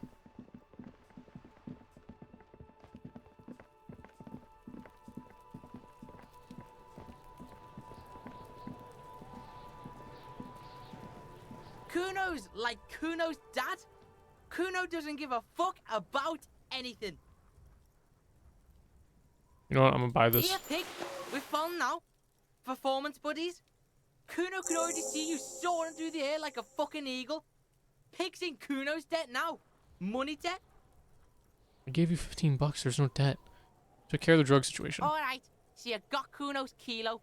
Here is how we do it. First, you give Kuno Kuno's kilo. Then Kuno gives you half back. That's how we split it. It's the best way. Street way. I'm keeping it. You don't need more drugs. You're 12. All right. Kuno knew you tried that sneaky pig shit on him. Tell him, Kuno. Kuno's got brains. This shit doesn't surprise Kuno. So Kuno's gonna give you one more chance. Know this, pig. Shit is major. Major fucking choice, pig. Kuno won't take this shit lightly. The pieces are moving, pig. This is fucking domino shit. Not like he thinks, but you can feel it. Somehow, this will change things. I have no idea what this does. It's not hard to see at all. You hand out drugs to kids. The lieutenant's faith in your judgment will diminish significantly. What, if any, is the downside of not giving the drugs to Kuno? None that you can see. No, you can see it. This young man has junior officer material in him. In another life, where he trusts you. Tick, tick, tick, tick. Decision time. What's it gonna be? You gonna fuck the Kuno? This is staying with me. All right. You fucked the Kuno. Everybody, Kuno got fucked by his pocket pig. Just when we getting our business on, the pig throws it all away. I told you he can't be trusted. I told you. I told you he'd steal the shit. Relax, see? We got plenty of Kilo underground, in the tree. This ain't about that. This is about you and Kuno. You mismanaged this shit. Now everything is fucked between us. How are you gonna make this up to the Kuno, huh? In truth, Kuno doesn't really believe there's anything you can do to make up for this. The damage is irreparable. I looked around in there. It's not the easy life you got going on in that apartment. The fuck do you know about Kuno's life? Kuno's got plans. Get the fuck out of here. Yeah, we got plans. 6 meters underground, below piping from before the war, the collapsed remains of the Martinez storm drain system. There are 2 stolen flashlights with piles of batteries next to them, beside 2 bedrolls, in the dark and opening into the lower tunnels. He doesn't even sleep in there. That's fucked up. He sleeps in the fucking sewer with her. Kuno, I met your dad. Yeah? How the fuck are you still alive, pig? Kuno, your dad is a half-dead alcoholic. He was sleeping under some clothes. What? His posture changes. The swaying rooster motion stops for a second. Then he gets it going again, reorienting himself. Fuck right. Kuno's dad was sleeping like a bum. Kuno told ya. Kuno's dad doesn't give a shit about anything. Fucking breaking and entering shit. That's nothing to Kuno's dad. You got lucky, pig. Kuno knew this. Kuno's fucking violent fiend dad's been drinking hard lately. Kuno knew you have a way in. Narrow window. Kuno window.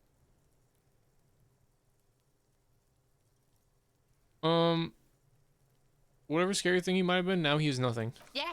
Kuno's dad is fucking nothing. Fucking coma shit. Stroke shit.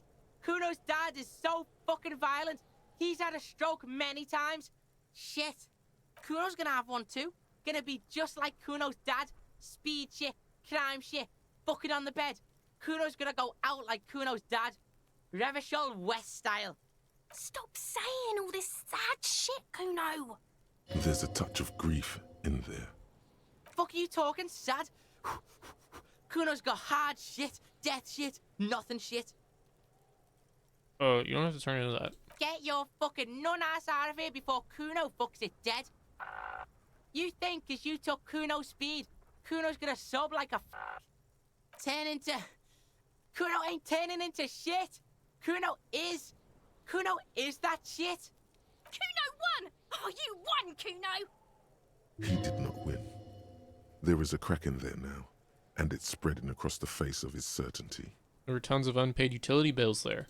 Fuck right there were. Fucking 3 years or some shit. Let me guess, Kuno's dad doesn't give a shit about them. Yeah, that's right.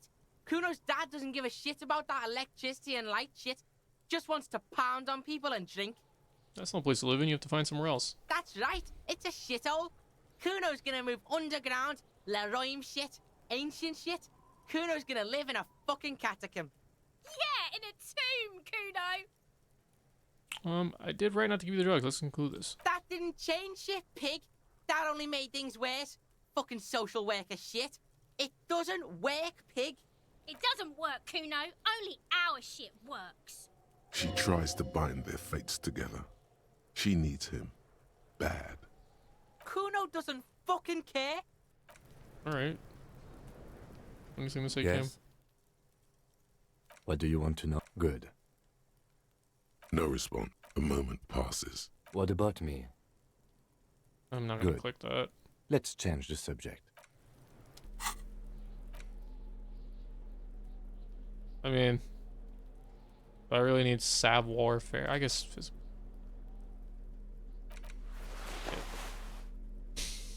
He looks so stupid with these pants on.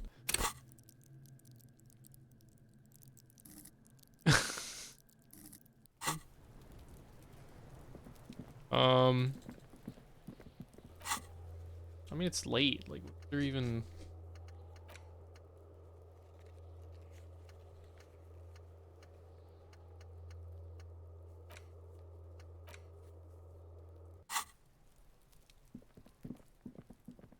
I think it's time for Kim to go to bed.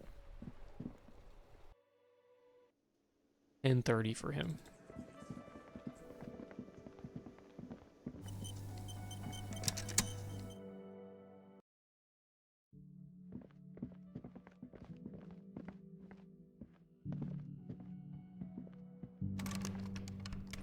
Oh.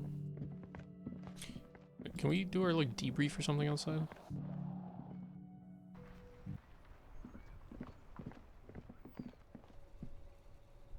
Yes? No. Alright, well, how do I fast travel? Oh, that is not where I wanted to go. Fisherman Shacks.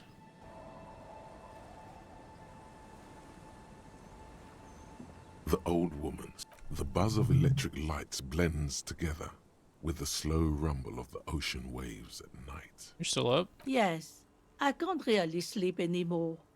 Only a few hours a night. It happens when you grow older. My suggestion is don't. Don't grow any older than you already are. That's old enough. What's troubling your mind? Found this jacket, but it's filthy. Could you wash it for me? I can wash it for you. But it's going to take about a half an hour. Think you can stay put for that long? Hell yeah. No, we must run around ceaselessly. It would be torture to stay put. I could use a breather. It's been another track and field day. Yeah, I'll wait. Well, hand it over then, and I'll see what I can do. Must say, I'm proud of this one. It's pretty nice underneath all that filth. Oh. I hope you'll have an easier life in your hands. Cool. Tripped out. Element proof, always hot. This windbreaker is like a protective cocoon, placing the wearer's torso into a pocket universe where wind, water, dirt, and fire cannot harm them. Huge writing, 100% synthetic, is proudly displayed on the chest. It lets absolutely no air through. Warning, item not actually fireproof. Ooh.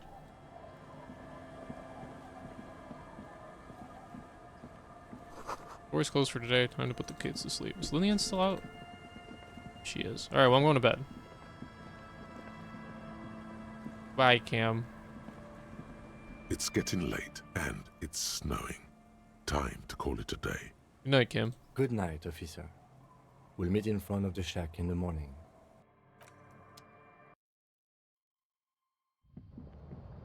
So, Shivers mentioned something about the floorboards, but I don't know. Alright. Time to dress up. That on. This is an insane outfit. Nothing else gives suggestion.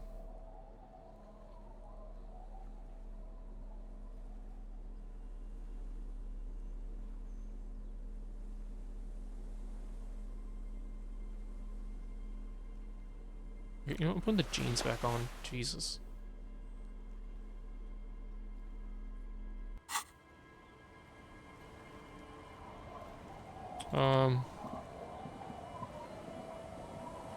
How much to ask her out on a date? Aye, the sea's gonna calm down soon. I can feel it. The wind.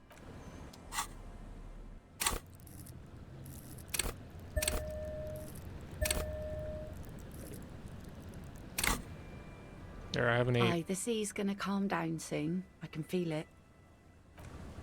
The save. Aye, the sea's gonna calm down. You Yes! think she really needs more of that after a man died at sea? What do I do then? What if I told you it is actually possible to go on a date sober? I'm listening. Before recorded history, men and women were able to do simple, very primitive things together sober. Acknowledge the situation and keep it basic. I'm a drunk, don't know if you've noticed, so I usually ask people to drink with me. I have, and I don't really. This time, though, I thought I'd ask you for a walk. Just a walk? I don't know, officer. I would not have taken you for an innocent perambulator. I am, that's why you should definitely agree. Where would this walk take us, officer? There's a nice view on the beach I found, Land's End. All right. I will walk with you. But you need to understand that nothing is going to happen. We're just walking. Just a good old-fashioned walk, I like it. Me too. It's been ages since I just had a normal conversation with one of you guys. All right, I'll go put the kids to bed and we'll meet at Land's End in 15 minutes. She doesn't wait for an answer. You better get ready. Where the fuck am I going?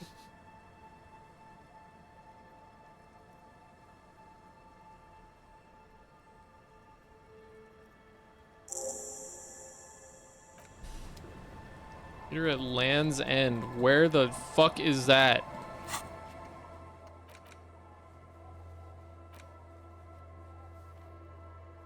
Like all the way up here?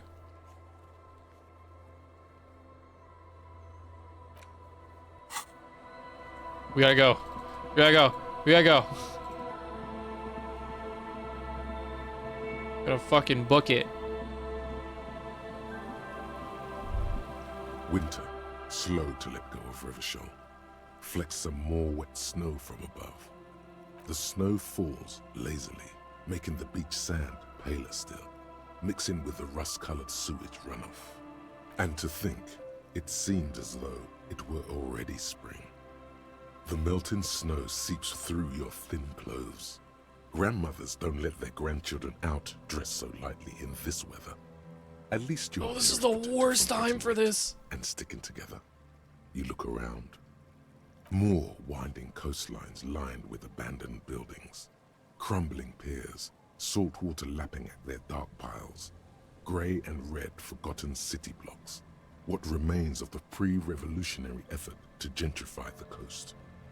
The waters turn black. Coal City in the shadow of San Martin.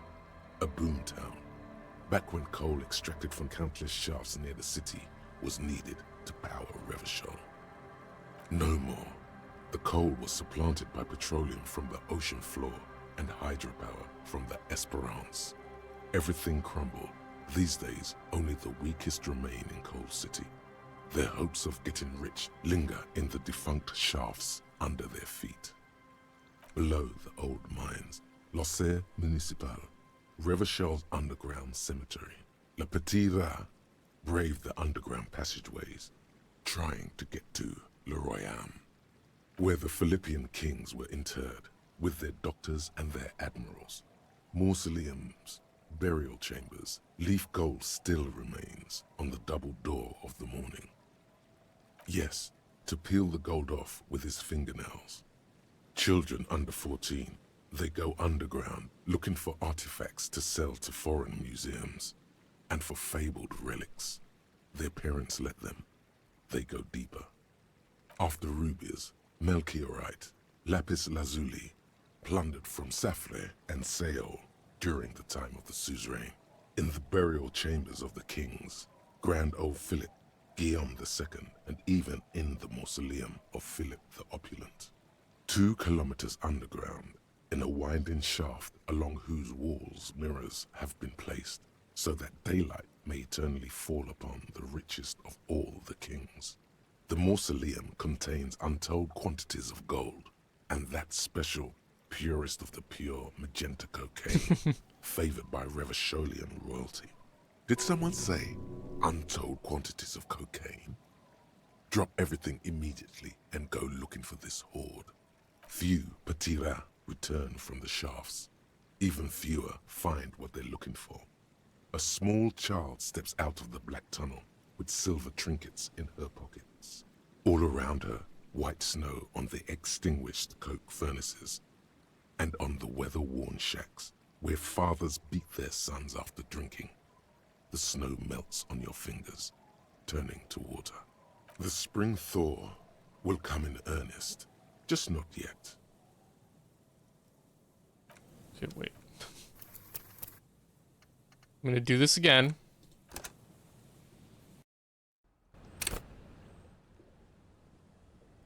Hi, the sea's gonna calm down soon. I can feel it. The wind is... You think, what have I told before?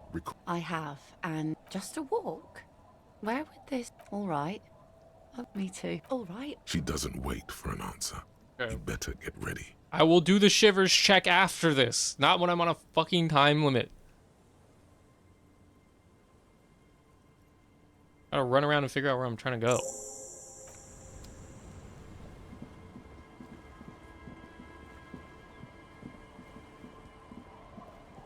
We should have a fucking flashlight. Don't click the red one, click the yellow one. That one. Relax, it's not yours. You didn't crash every MC in Revachol, hopefully. I also gotta do that.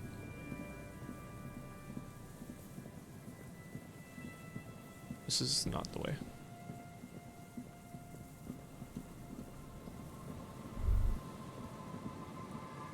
Nope. Just gonna keep going. Hopefully it's still snowing when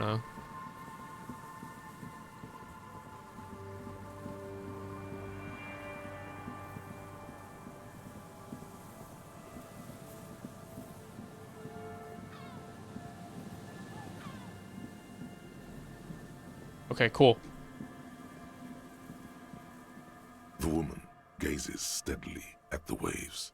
A sudden gust picks up her dark hair and lets it fall again, tousled, wild. She brushes a few stray locks from her eyes, and only then spots you approaching. Aye, so here you are. It's late and it's snowing. The snow is... Well, it's not really snow, it's slush. Know that you're not the first guy to bring a girl to Land's End. This is what the locals call a make-out spot. That is not going to happen here today. I just want to make that clear, Dimples. Her thoughts are still elsewhere, with distances across the water, and with the water itself. Across the rusty water, that's La Delta, the financial district. In the mist-covered distance, towers rise as a rebuke to the poverty of this coast. You seem surprised that I made it. Drinking men aren't known for keeping their appointments. I'm actually quite good at scheduling. Aye, so an officer should be. All that running around must need a lot of structuring. Her laughter is throaty and warm. It rhymes with the waves and the cries of the gulls. Here it comes.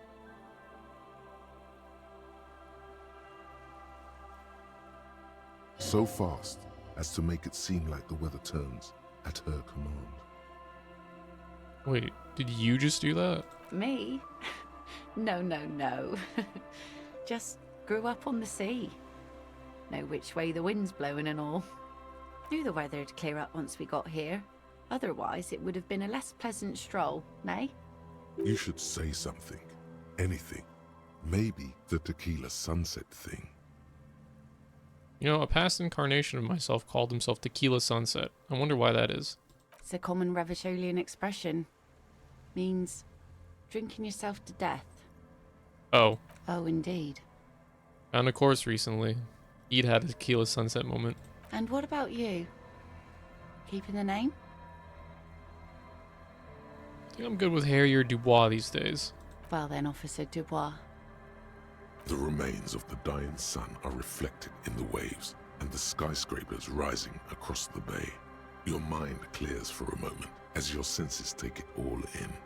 Not just the glass skyscrapers, fragile looking in the shimmering air. River Esperance flowing into the bay. Isn't it strange for this all-powerful thing, the sun, to be so generous towards us? You know, the best time to go out fishing is usually towards sunset, when the water is warmer. The sun also falls on the Capeside tenements and war-torn ruins. An old sea fortress juts out, seemingly impervious to the sheen cast over everything else, shaking you out of your reverie. The sun does little for the dead, and those hopelessly lost in their own minds. Is that why you named your boat the Sun? Oh, that was a bit of pride and a bit of superstition. There's salt in the air, and the cries of the gulls and the skuas, grit of the sand and the green glint of broken bottles. But still your gaze always returns to the dazzling streaks of light, wherever they may be reflected, their fading opulence. It's bringing us spring, summer. It's entirely on our side, no matter what we do or who we are, for absolutely no reason. It's unlike no other powerful being, certainly no powerful organization or government. How can that be? Well, something's got to be on our side. I guess we wouldn't really be here if that thing wasn't on our team.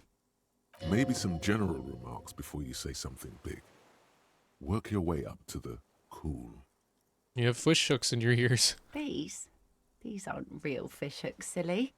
They're earrings shaped to look like fish hooks. A drunk called Rosemary brought them to me. I kept them. She's right. They're made mostly of plastic. A cheap novelty gift you can buy from a flower shop or a kiosk. The wind ruffles her hair as she looks at the setting sun. There's an interesting lilt in your voice. Thank you. I'm half Ubi. My mother was from Ubi Sunt. Not a lot of sun there, I hear, though I've never been. The wind ruffles her hair as she looks at the setting sun. Don't you want to go visit La Delta? It's enough that my fish goes there. 50 real a piece they ask for spring cod. Out on the terrace of La Fruit de Fond, a hip business lunch spot in downtown La Delta, glasses clink over a spread of oysters. Someone can't decide what to eat. Someone recommends a ceviche. Someone shields her eyes, trying to see across the bay. So, who do you think killed the hanged man? Oh, Jesus, why would I ask this? Good one. I'm gonna go with the rope. Oh, this is so fucked up. Don't do this to me. No, no! Say what? Something interesting? Impossible. That sun thing was very pretty. I'm sorry, I don't have anything to add. Thank you. Out there on the other planet, the sea, you start seeing things in a strange light. I'm glad I got to share it. You know, the wind's gonna pick up soon, and I have to go, but have this. The sun's good, but it doesn't stick things. I've no use for it anymore. I got the fucking sword, let's go! You sure you don't need the sword? No. Men around here are too drunk to pose a threat to me. Think we can do this again sometime? Doubt it. But thank you for the company. This is as far as it goes with her. You'd need to put a year between you and your last drink for anything more. Thank you for coming on this walk with me. Farewell.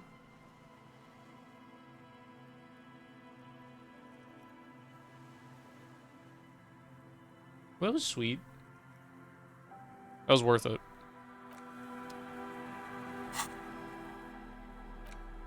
Equip this to impress yourself.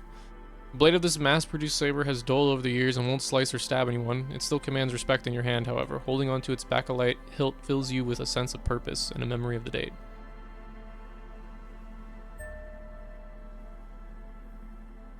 Kim, I have a sword.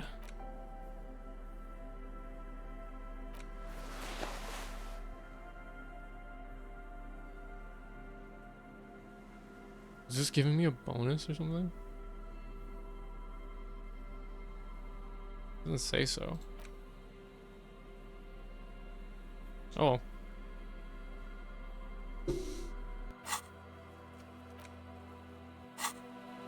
Alright. Is it still snowing? Check the trap. Just dead and dying locusts, and the slow swaying of surrounding reeds. Poor things.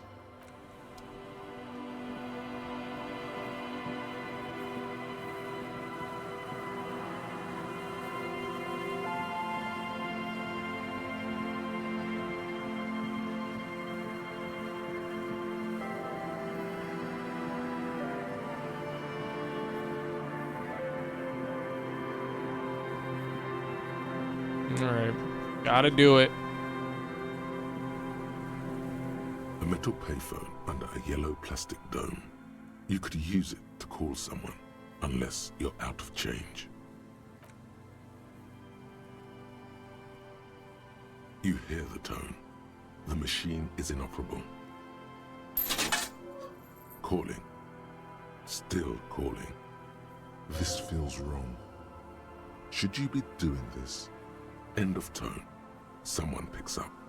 Pierre, is that you, Pierre?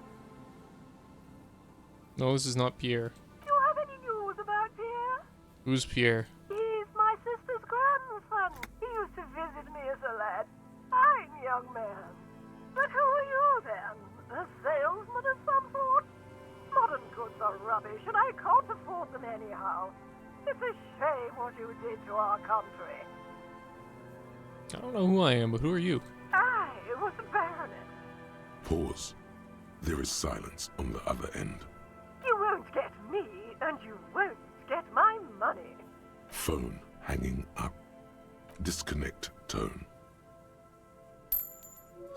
Calling. Still calling. Someone with a masculine voice picks up. Hello, Gerard speaking. Alright, wrong number. Don't worry about it, buddy. Happens to all of us. You have a nice day now. Phone hanging up. Disconnect tone. Calling. Calling. Calling. Still calling. Still calling. Stop calling me, man. I'll get you your money, alright? I just need till tonight. Let me work.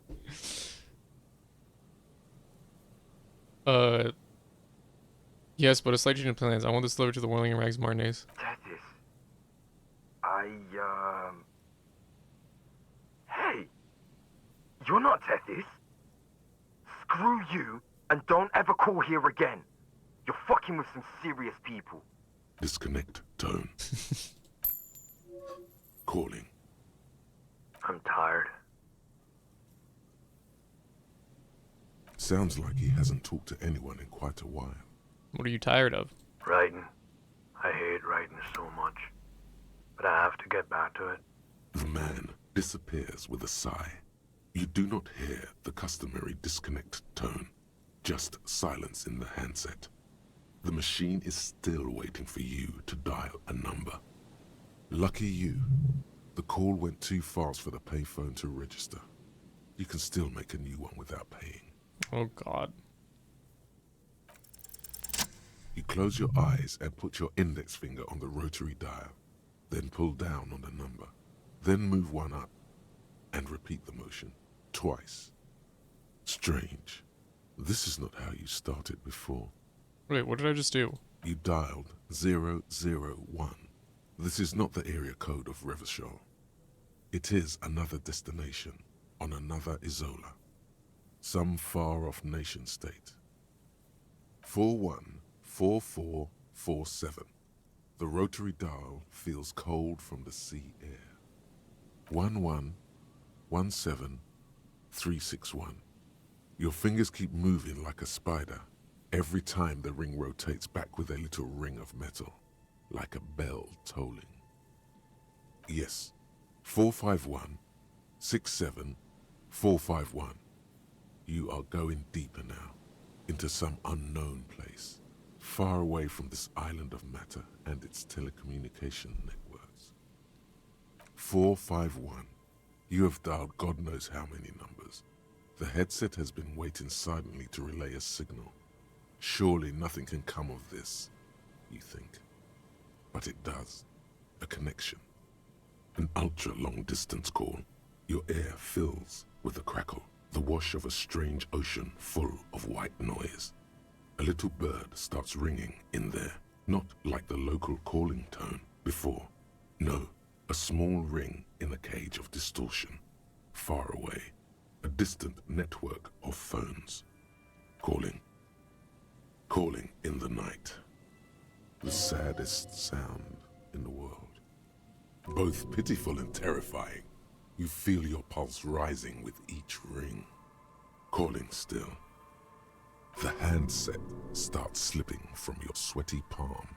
Your breathing is heavy. Calling. Calling. Calling. Calling. Calling still. Then the ocean breaks. Out of the depths, a woman's voice emerges. Small. The dearest thing you've ever heard. Hello?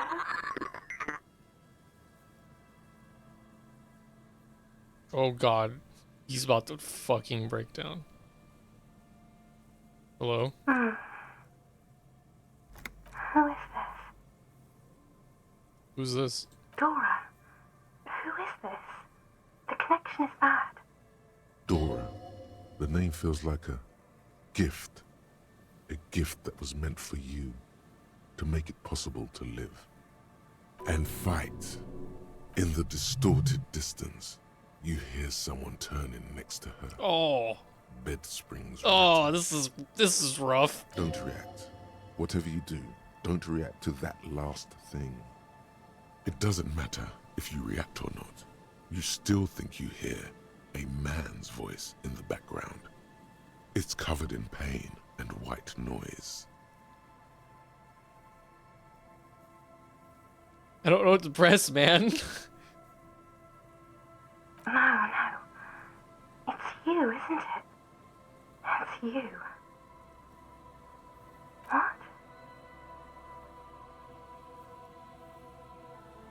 Oh no. Is that you? Why the fuck would I... I'm a revolutionary servant of humanity. I will free mankind and abolish the classes. I will raise the dead. You're not a revolutionary, Harry. You're drunk.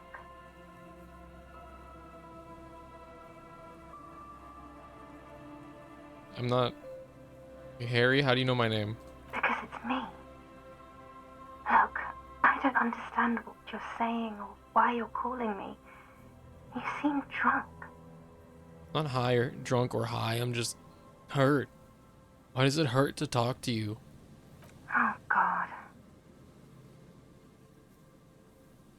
Hey. Do you know what time it is? It's so late here. It's 4 o'clock, Harry. I need to wake up in 2 hours. I want to talk about me. Who am I? You sound like you know me. What do you want to talk about? I'm gonna that we haven't talked about fucking already? die. This is bad. You feel your right hand on the handset cramping up with pain. Who are you? You sound like you're in another world. I'm in Morova, sleeping. Where are you going in 2 hours? To work. Where? The academy, where I work.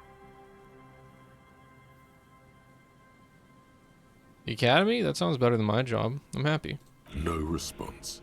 Only a sigh. Oh, Jesus. The connection crackles like burning paper. What are you doing to yourself right now?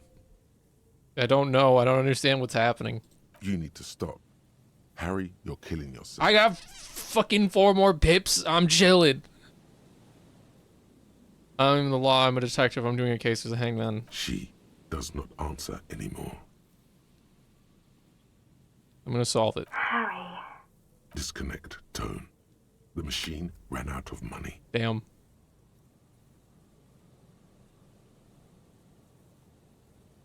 Oh, I can keep going? Gotta keep going. Dial the number again. 26 pulls of the rotary dial. Oh. The coin, and a terrifying ocean of distance rustles in your ear.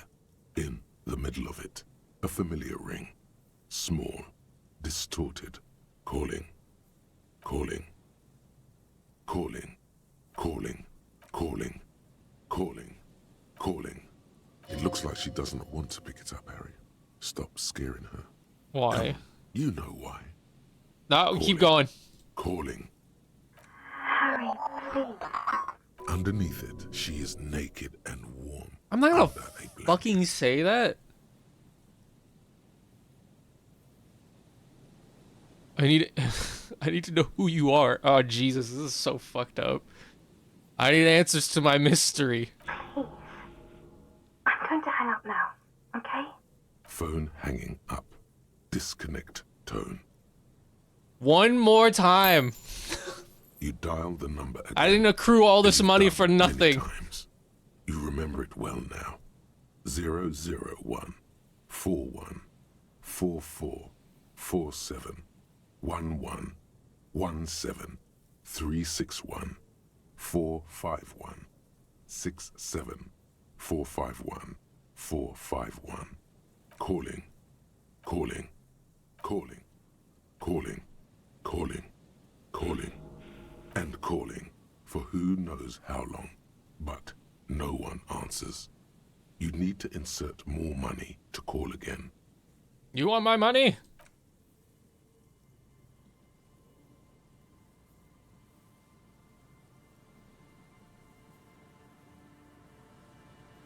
The cold metal is hard and hurts your knuckles. You look at them, turning purple. I got health.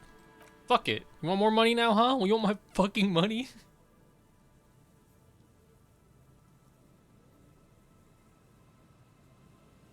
It didn't give you any fun for that money. Your hand is turning blue now. Blood drips to the ground.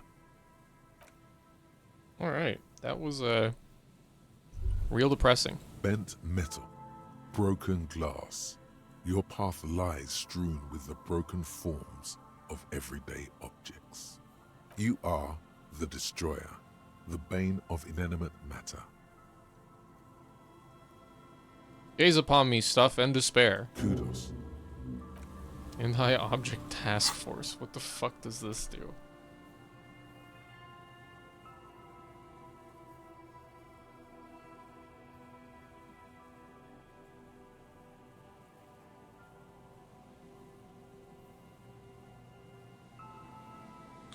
Attacking physical objects heals damage, +1 pain threshold, thick skin, all physical learning counts raised by 1. No, I'm good, man. I'm good.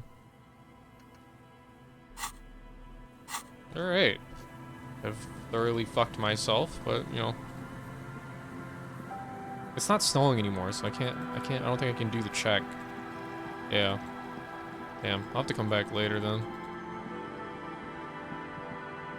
What a horrible night for Harry. Or, sorry, a mixed night. Oh, Lillian's still here. I talked to her. I see you haven't left our little Martinez yet. Still running around. Like some kind of cross-country law official. This place is kind of growing on me, you know? Aye. But don't let it grow too much. This is not the place to settle down. Now, what's on your mind, Officer Harry? My motor carriage in the sea, by the way. Oh. That's good to know, I guess. Why is it in the sea? An official investigation has been launched by me to determine just that, ma'am. That's great. Until then, you should maybe start thinking about the funeral. You are suggesting we honor the carcass of my former motor carriage? Aye. Feels deserved, don't you think? Falling in the line of duty like that and all? What an odd thought. Maybe I should. Why odd? Our things are a part of our life world. They're made with our human sweat and they share human history. We should care about them as we care about humans. To some extent, at least. Alright, I'm in. But organizing a funeral takes a lot of time and effort, doesn't it? Oh yeah? You won't even be able to get it out of the water before early June. And where are you going to bury it? Who to invite? What music to play at the wake? Take it from someone who's been through a few funerals. It's easiest to just leave them there and let nature take care of it. Pity we don't do more frivolous side activities, like rejuvenate the doomed commercial area, or... I understand, believe me. I really do. I think about all the frivolous side activities I could be doing every time I go out there with my nets. But daydreaming is a rich man's game. At sea, you can't afford to be careless and dream. Anyway, what are we talking about here again? Be seeing you. Alright.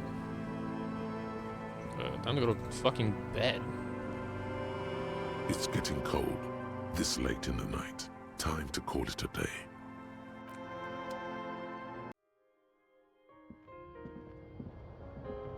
The bed is comforting, if a bit run down. Still, you've earned a rest. Alright. Across the room, the heating system hums its soft lullaby. The mattress feels soft and sheets warm.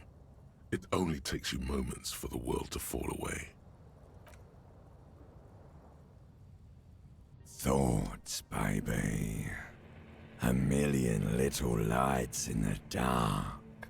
You're one fine instrument, brother. All those faces and all those names. All that laughter and screaming and scheming around. Every corner and every street. Recorded in you. Forever. On Faraday. Spinning. Spinning. Tell me, am I dreaming? No. You're spinning tapes at the discotheque. The great unceasing disco of the mind. The flash. The bang. The endless learning experience. On and on it goes. For untold hours. At the disco where you first asked her to dance. Rising. Rising. Above the dark curvature.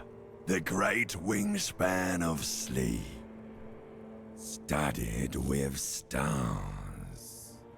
Behold, there are millions of them down there. The first time. The last time. The smoke in her mouth. The plotted flowers. The faces turning, changing. It's the world, Harry boy. And you're made of it. Every day you're out there, you make more of yourself from it. I'm afraid you can't be unmade now. You can never forget this shit. The rain, the snow. I don't want to. It's beautiful. Beautiful. It's stuck on loop, whirling, spitting out words and images. You're the son of the world again. Harrister, a ceaseless agent. Picking up litter and old newspapers. Collecting your little bubblegum wrappers and idiotic picture postcards. Meaningless, meaningless keepsakes. Reading your awful letters and recalling things, aren't you? The endless names of the world. An address book you are. The map of a city. That's right. I am an agent of the world. You'll go insane if you keep going like this. One more day, and you'll be in the loony bin. I just know you will. And for what, brother man? For the working class. Solving your little crossword puzzles. Doing your tasks. Crossing names off lists. Trying to become some sort of world detector. It won't make it okay. It won't put smoke back in her mouth. I'm building communism for all. This time we won't fail. There he goes again. He's a real political animal, our Harry. He still doesn't see that it's the world changing around him. He's got no idea what he's in for. 'Cause only love can break your heart. Beep, beep, beep! The alarm is ringing, Harry!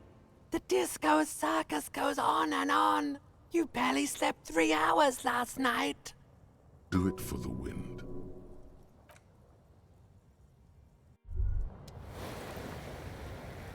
Rise and shine, comrade. It's time to get to work. What's going on? Despite all the thinking you've been doing, only 0.0001% of communism has been built. It's too great a task to undertake alone. You're going to have to get organized. Have you seen my shit recently? I've really gotten it together. It's good that your personal business is in order, but we're talking about political matters of world historical import here. You must seek out your revolutionary brothers and sisters. Find out how much communism they've built. Then, together, maybe you'll be able to build as much as 0.0002% of communism. But it won't be easy. Decades of persecution by coalition authorities have driven the remaining communists of Martinaise underground. They live underground. These communists aren't men. They're mole people.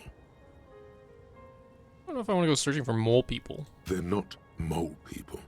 They're your comrades in the eternal class struggle. It's your task to find and join them. We're part of the coalition authorities. Have I been persecuting communists this whole time? Possibly. If you have been, it's only because you're a double agent acting in furtherance of your long-term objectives. Regardless, what's past is past. You need to look forward to the work of building communism for all. Will they help me fire up Mazov's socialist sausage grinder? Just between us, you may want to lay off this grind up the bourgeoisie stuff. It's a bit off-putting, even to fellow communists. Let your nose guide you, detective. Yes, fortunately, communists are known to have a very distinct smell. We really have no idea what they're talking about. There's no linkage between ideology and olfaction. Failure. It's a smell you know all too well, simultaneously repulsive and yet darkly appealing.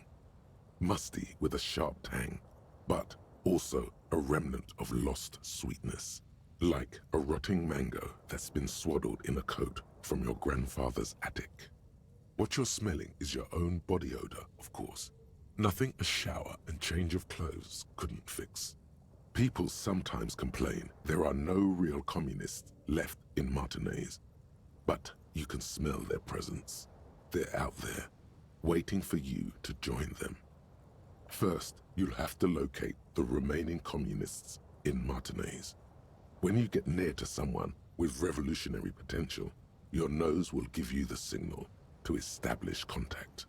Again, no, it won't. Any olfactory response you perceive will be strictly psychosomatic.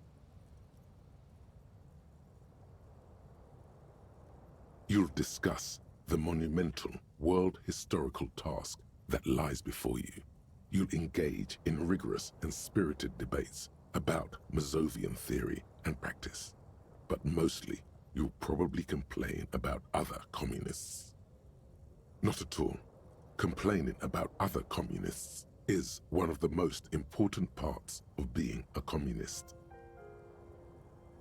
Here we go. Wake, brave worker. 'Tis no time for bed. Fight till there's no slaves below, and no masters o'erhead. Alright. Cool.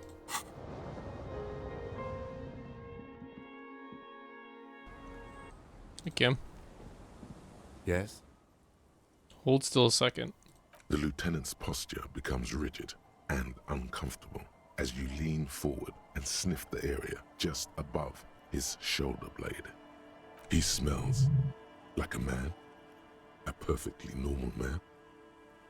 Wait. There's something there. Something that sets your GABA receptors aflutter. The Lieutenant's aftershave, a common drugstore brand. Strong hints of pine needle. Strange, you're not getting any strong ideological whiffs from the Lieutenant. Do you need something, Detective? I was just wondering what brand of aftershave you use. It's nothing fancy, just plain old Tiger Super Special. Are you thinking of, you know? Lose these bad boys? No way. I didn't mean to offend. It's your business, of course. Was there something else you wish to discuss? No. None. Oh, right, I need to get the helmet from Lily. Oh, Lily.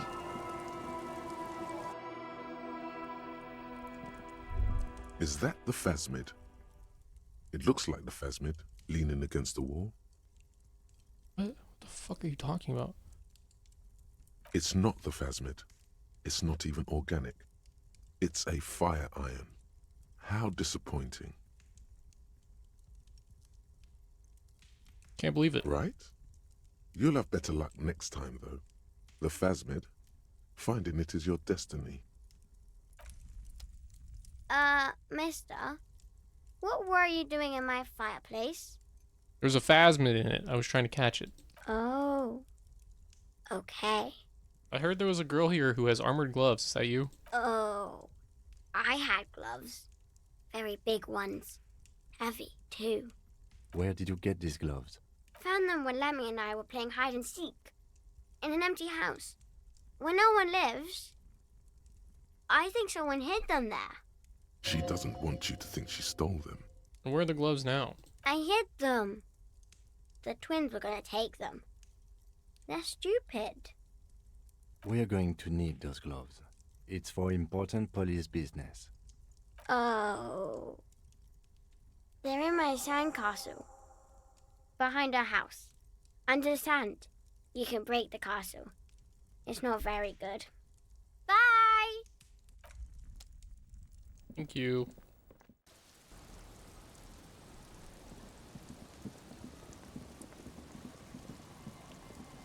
Weather has not been kind to Lily's little sandcastle.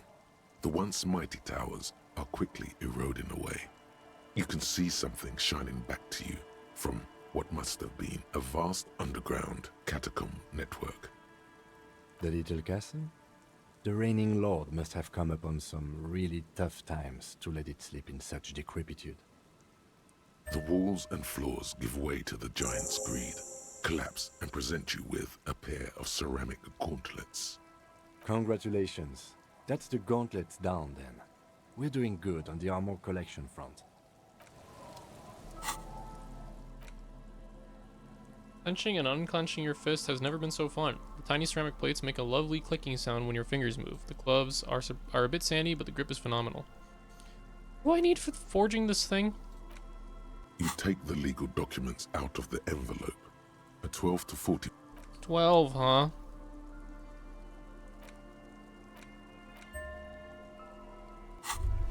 As you fold your fingers into a fist, you realize you could knock anyone out with one punch. The white ceramic gloves wrap around your digits comfortably.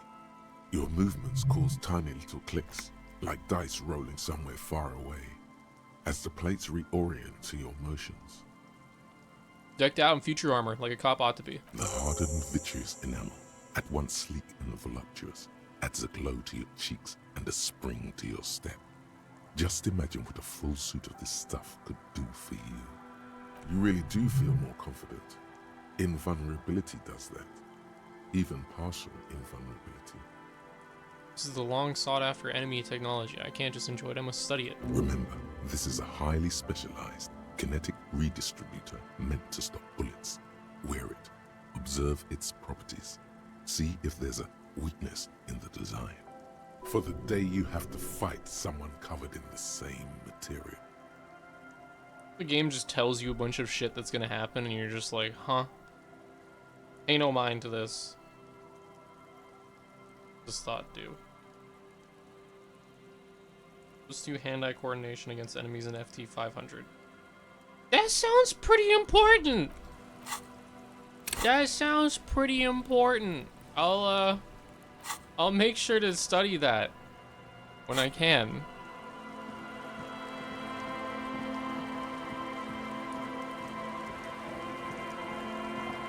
Okay, wait, what am I doing? Right, I was gonna attempt to forge this.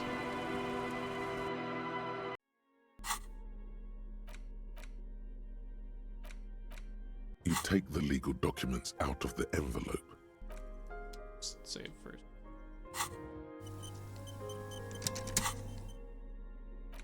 You take the legal documents out of the pen is shaking in your hand.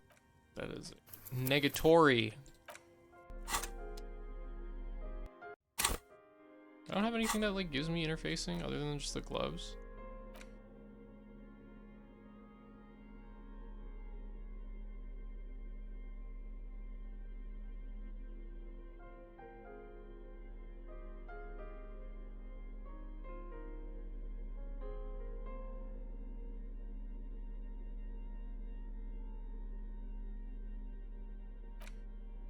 You take the legal documents out of the pen is shaking in your hand as you draw a pathetic. Oh my god, please. God. You know what? Maybe I just wait for the Also, is this a red You check? take It the is. Yeah, I'm just gonna fucking wait then until I can get a skill point.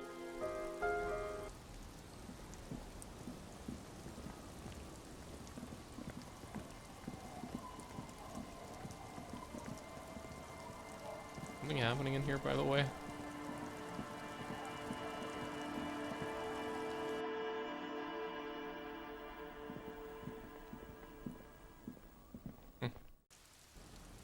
Alright.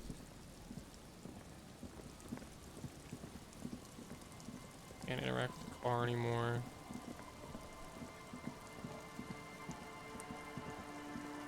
The trap is full of locusts, but they seem weak and unhealthy.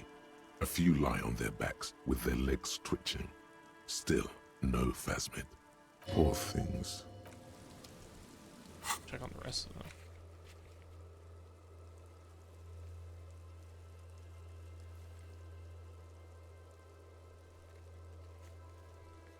Can I only fast travel from locations? Is that what it is?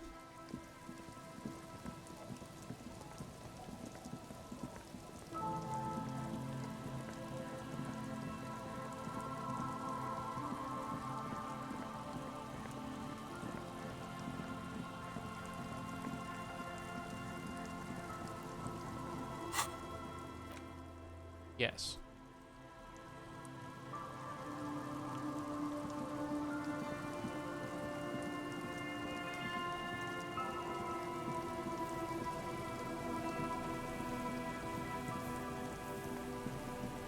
Grant, why are you still here?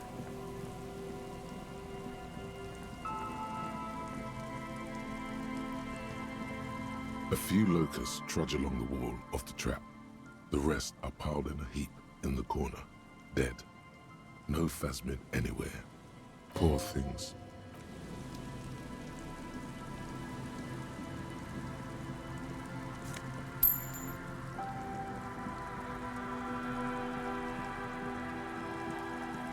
The trap is filled with dead and dying locusts. Most of them aren't moving anymore. You still can't see a phasmid anywhere. Poor things. Is this even like a thing?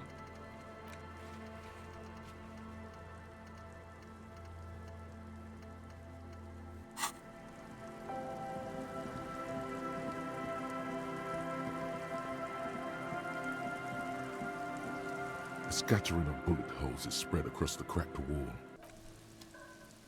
Visual calculus.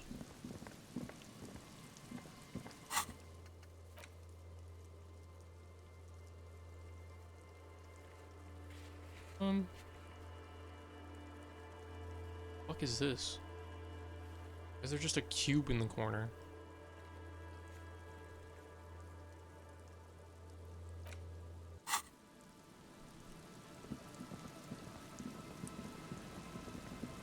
Alright, I guess I'll check to see if Suna's in here.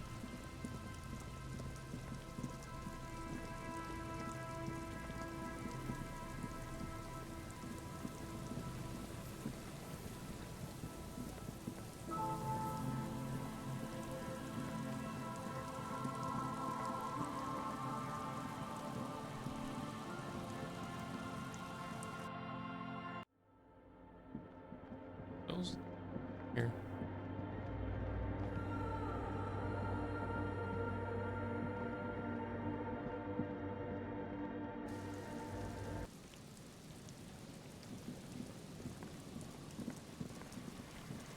Try talking to the kids again.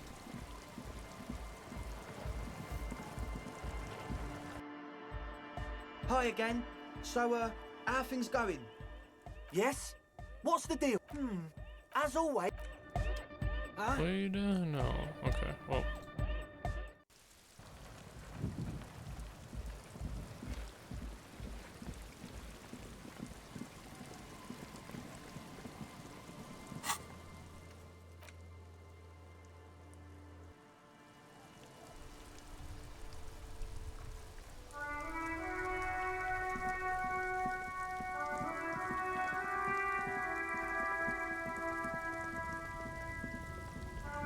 I need to buy some fucking supplies.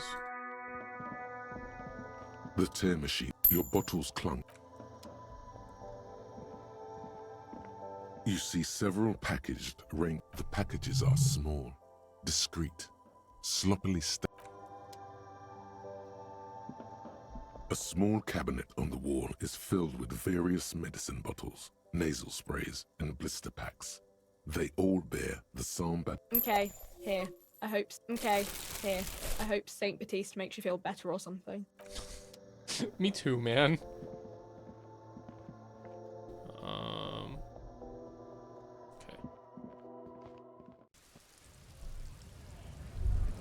There. Do you smell that?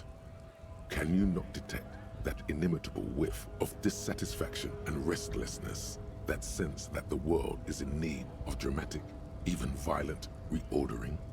Can you smell it now? You inhale. The cilia along your olfactory epithelium tingle with excitement as they sift through the swirling morass of industrial odors.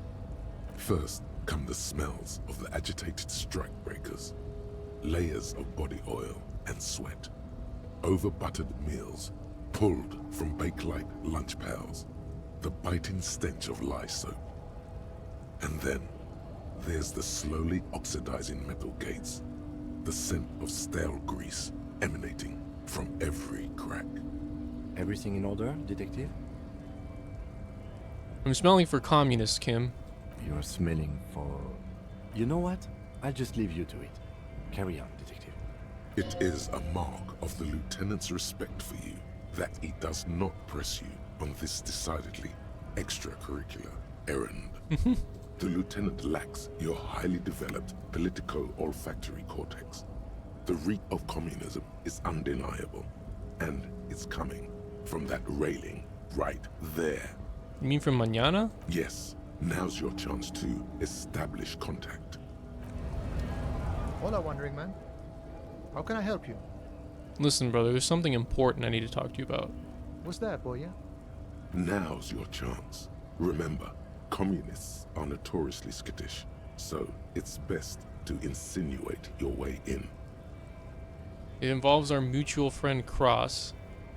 Don't think I've ever met a Kras personally. Then again, I've never been to Grad. I'm looking for some people who know how to really grind a sausage, if you know what I mean. Have you tried a butcher shop? Okay, maybe it's time to abandon the subtle approach. I'm investigating a peculiar smell, one with revolutionary implications. Could be coming from one of the jam lorries. Cargo's been sitting out for a while. Okay, maybe it's time to abandon the subtle approach. I'm looking for a secret cabal of mole people.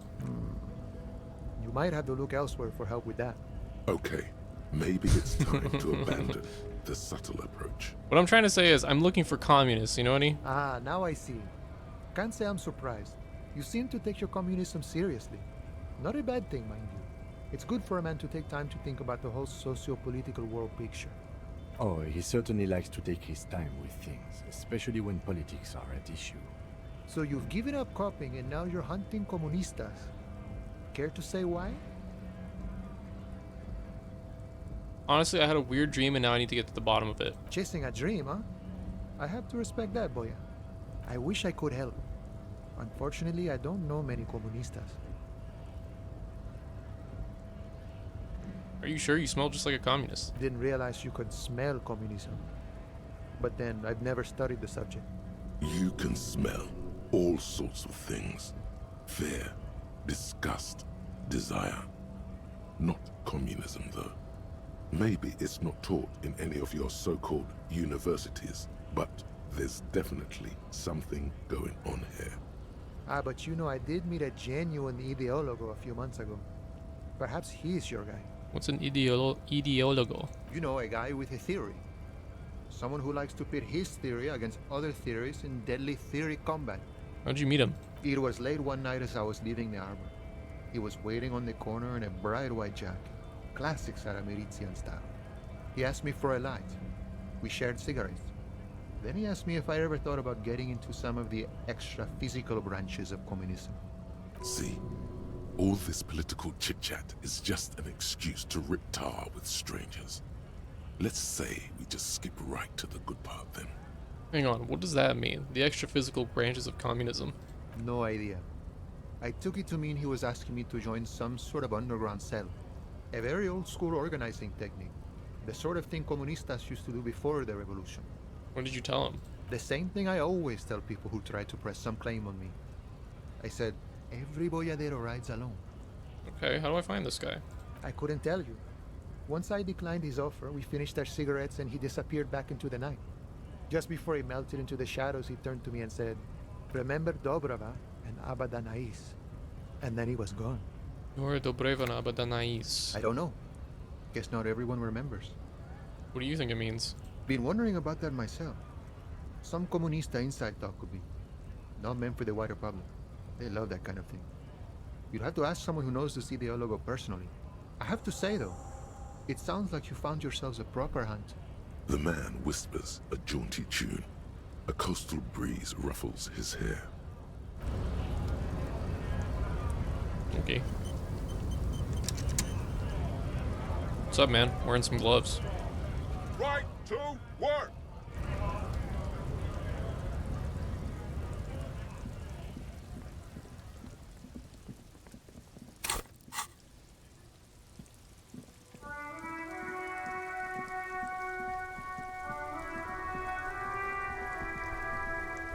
That's one brutal motor carriage.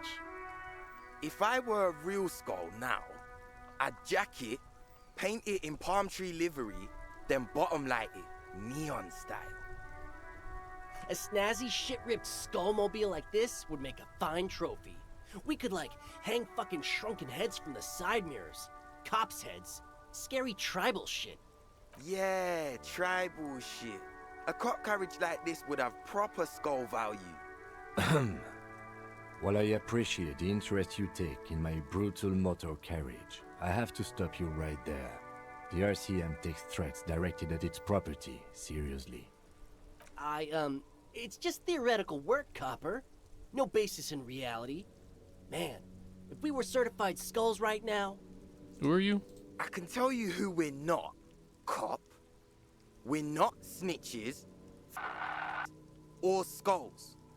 Which is not to say that the skulls are bitches and... On the contrary. The part of this presentation you want to take home with you, cop man, is we're not part of the skulls yet. Who are the skulls? You don't know? What kind of cop are you? I'm so glad you asked. The question was rhetorical. The skulls are the most vicious gang of the Besmertne. The nastiest bunch of psychos ever. Jacking carriages and getting into high-speed chases. Possessing an infinite amount of fuck-all swagger, infamous for their non-verbal modus operandi. They usually occupy the burnt-out quarter in Jamrock, or you can find them loitering around their brightly painted bottom-lighted vehicles. I can't wait to become a skull. Bottom lights are wretched aggressive. No, they really aren't. It's porno tuning. Say no to the porno. You know anything about the murder that took place here? Murder? A man was hanged in the backyard of the Whirling in Rags. Yeah, sure. We'll gladly tell you everything we know about it. It was a man. Also, he was hanged. Anything else? He was hanged from a tree. Yeah, I mean, duh. These punks don't know anything. Let's just move along. Hey, stop right there. How does one know anything? What does that mean? Fucking philosophy, man. You can do aggressive shit with philosophy. Justify shit. Like murder or wasting your life away. You guys know Cindy the Skull? Oh yeah, Cindy's a right proper skull. Yeah, a true artist of the future. Just like Arno van Eyck. By the way, if you see Cindy, give her our regards. Odd. There isn't a hint of hate in them. It's like they're piss and fuck the world out of some kind of moral obligation. The lieutenant on your left is unusually lenient toward them. I see you kids are into Nordic dance music. Oh man, yeah. We're not fucking kids, man. Be wary of the abyss. Why? It's a threat. An impotent threat of violence.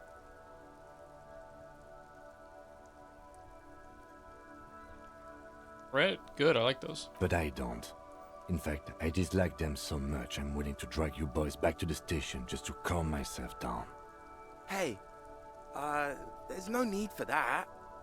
We're just talking here. Joking too. Stay light, man. Yeah. Didn't you cops, like, have some questions about skulls or some shit? Why aren't there more skulls in Martinez? The Union does their share of policing in Martinez, at least where gangs are concerned. That's why there isn't much organized crime around here. Apart from the unions themselves, of course. Don't you worry about that. We're gonna make up for the deficit. Yeah, we are. Your rhetoric is confusing. Are you a part of the skulls or not? We're not franchise skulls. Well, not yet.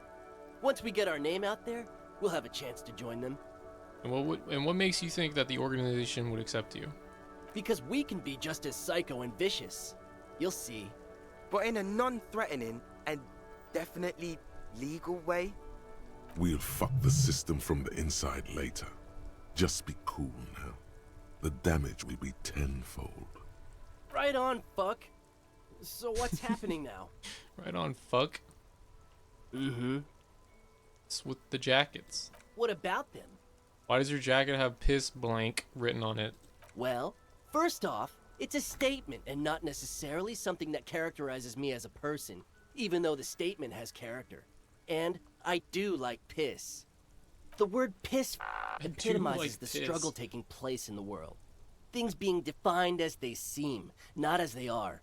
And, I guess, it's also about communal spirit, the future, and truly appreciating our differences. Also, you've got to admit, it catches the eye. And since the Grand Piper is slowly but steadily moving towards basing the economy on it, attention, it is imperative that the medium itself convey the message. Makes sense. What I mean by this is, we are all piss and that the world is inherently meaningless. Why do you have fuck the world written on your jacket? Like I said before, many men keep searching for the one, for so-called true love, which is actually just obsession masquerading as kinship. The thrill of the chase, the hollowness that fills your chest cavity after catching it. To catch a fish, you'll need to hurl the lure many times, and even then it isn't certain that you'll get anything. If you blow up the lake, though, blow it up, you get more fish in a shorter time. And, for time is of the essence and fleeting ever so quickly, one must think of a way to fuck the whole world and not get caught up in fucking someone. Because when one fucks everything, he fucks nothing. And that, to me, feels glorious. Sticking your dick into the void. Is it a coincidence that here we have two badass jackets and two badass cops? Hey, Kim. Yes? You think it's a coincidence? What is? There are two of us and two of these jackets. What are you implying? Which one would you wear? I'm not sure I understand you, detective. Are you more of a piss blank or a fuck the world kind of guy? Neither. Come on, Kim, it's just a mental exercise. Fine, if only to end this discussion. Theoretically, if I were a juvenile delinquent, if I were to already be down that path, I think piss is the stronger of the two statements. That works. I feel more like a fuck the world kind of guy. Seems about right, especially considering your heroic exit attempts. So are we done here?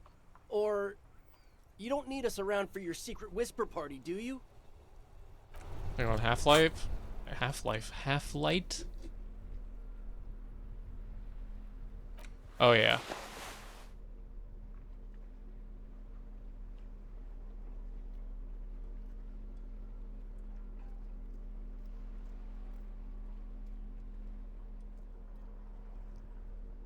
Oh my god, please, I feel like I had more shit that gave me Half-Light.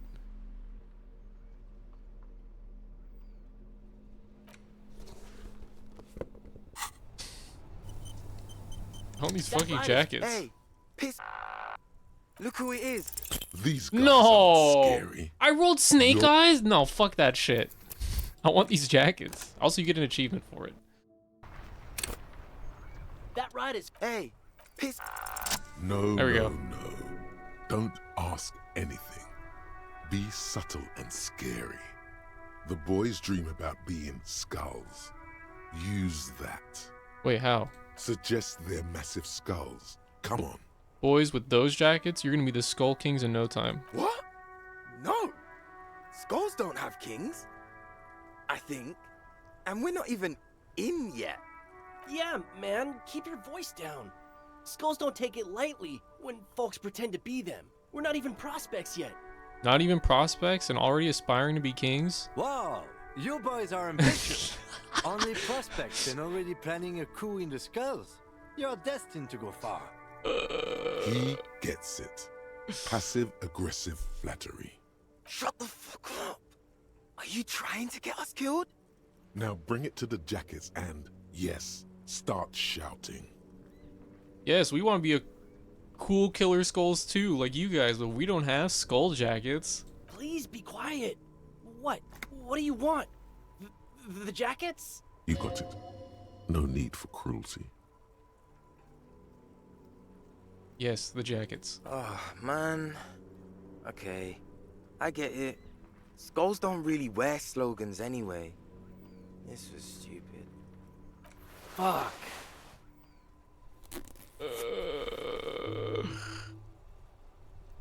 The lieutenant watches the boys take their jackets off with mild amusement. Since you said you're more of a piss blank kind of guy, I'll take the other one. I'm absolutely okay with not having either one, thank you. Why not? They're a pair. We could really raise hell. Go undercover. Hard. This case doesn't require us to go undercover or raise hell. In fact, I don't think the jackets will be useful at all. I just wanted them to not have them anymore. Cold-hearted cop. Oh, whatever. I'll take both of them. Still, it's good to know we have a pair in case the need arises. The need will not arise. Oh, the need will arise. Here's how we'll do it. As soon as this conversation is done, you put on the fuck the world jacket. We'll take it from there. I don't know, Eric. It's cold out. Yeah, let's get out of here. The cops fucked us. Oh, man. Leather jacket, piss blank. No fucks given. Wait, I'm a detective? A leather jacket that quite recently belonged to a young man who possessed some intimate knowledge on the human condition. It has his nom de guerre written on the back. It's quite a statement. Leather jacket, fuck the world. Darkening world, an elegant statement. A leather jacket that quite recently belonged to a hoodlum who understood love for what it really is. It has the hoodlum's nom de guerre written on the back. It's quite a statement.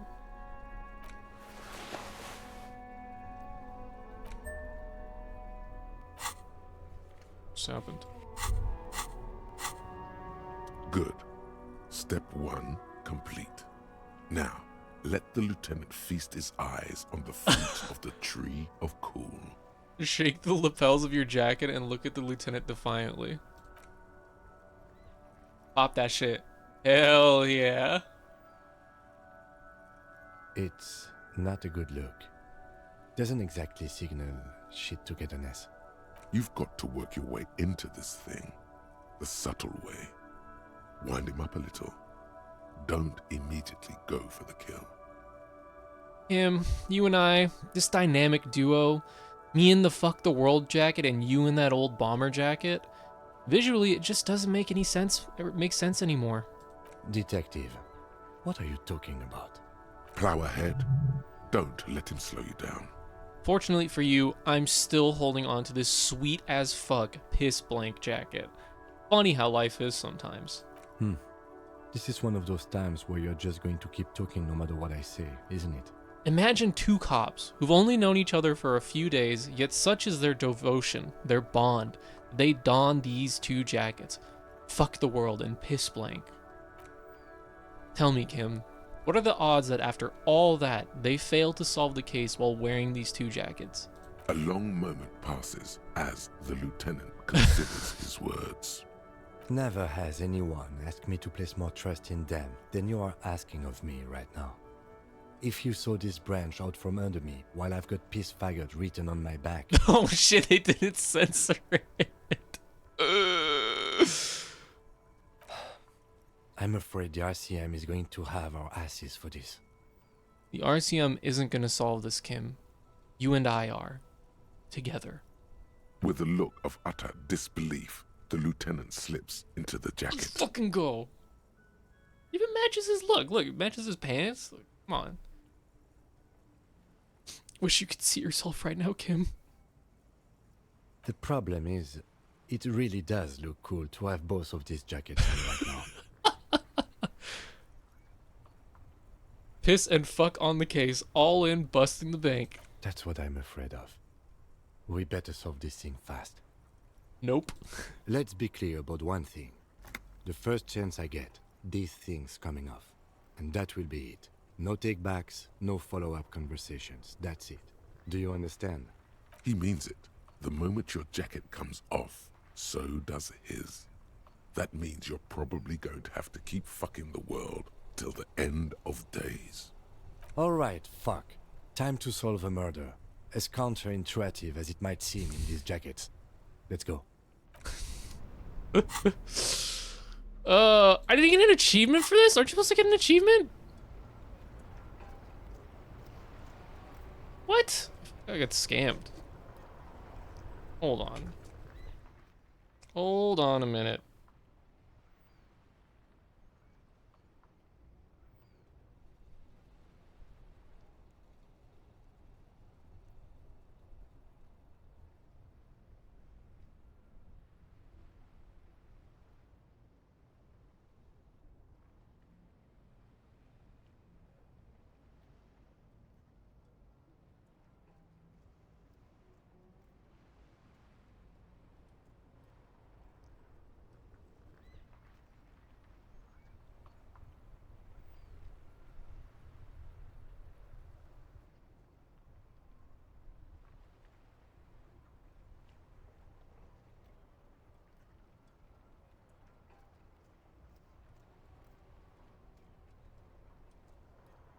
You have to be playing on hardcore. Oh.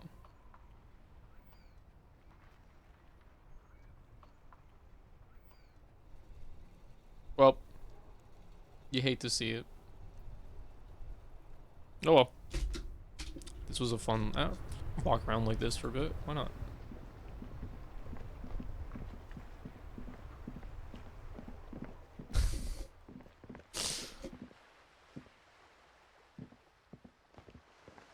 Yeah. That's what I'm talking about. What does this even give me? Half-light.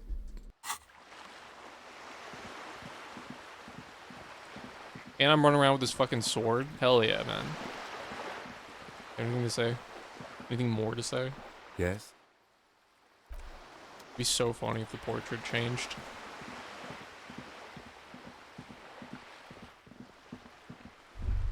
There it is again. There's a spectral scent haunting this pair, no doubt. And it smells like sea brine mostly, because it's a pair. Years of turmoil, of hopes and dreams, ground beneath the inexorable tides of capital. What do you smell? The first thing that strikes you is the overwhelming brine. You imagine yourself underwater, a 100-legged arthropod scuttling along the murky silt at the bottom of the sea. But then the unmistakable reek of seagull shit hits you, buoyed along on the air currents. An acrid melody atop mouldering chords of wood rot, and heavy fuel oil. Still smelling for communist, detective? Yes. Well, I'll be over here when you're finished. His impatience is feigned. He's actually curious to see how this personal errand shakes out. What the lieutenant thinks is irrelevant. Your politico-olfactory cortex is lighting up like a holiday display. The scent of communism is overwhelming, and it's coming right from that balcony over there. Certainement, a precocious communist youth, a symbol of a kinder, more hopeful future.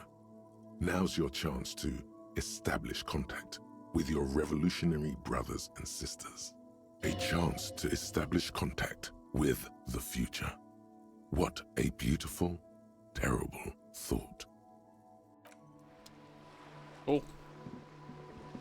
Let's gotta...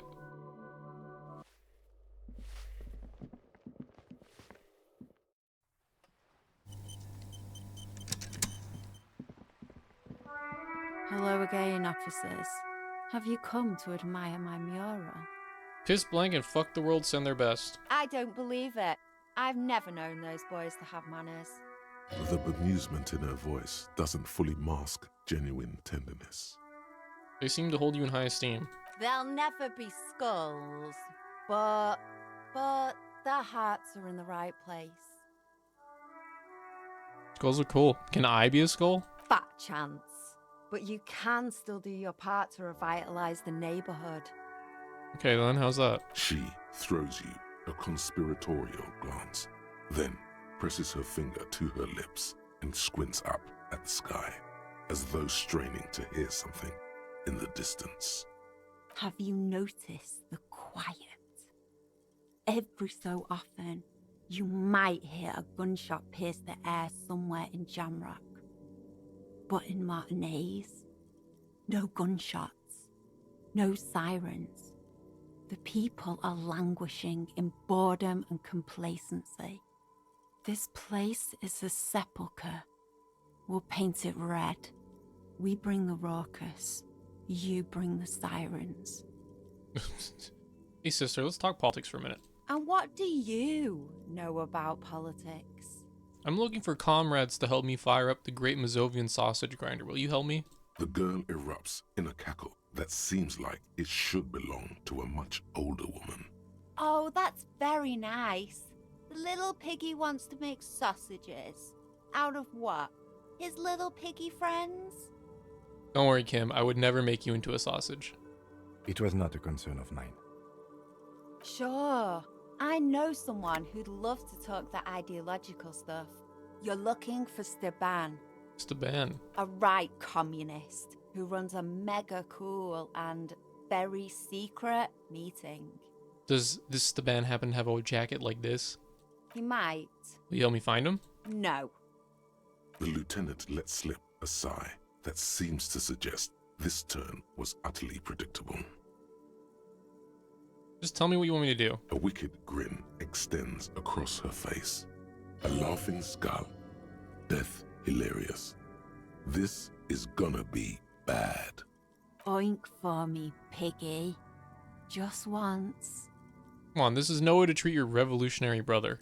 Wrong! This is exactly how I treat my little brother. Oink oink. There, that wasn't so bad, was it? The lieutenant, needless to say, is not impressed.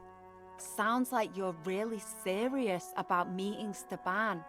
It's touching, sort of. Steban's group meets only at night, in an old room in these apartments here. It just so happens you're in luck. Their weekly meeting is tonight. Poke your snout around sometime after 10 p.m. and you might just find them. Hold on, what else can you tell me about this Steban? Just that he's a real communist. Not like the play acting you've been doing. The rest, you'll have to see for yourself. It's very helpful, thank you, Cindy. Hold on. You didn't think it would be that easy, did you? See, Steban's a bit on the paranoid side.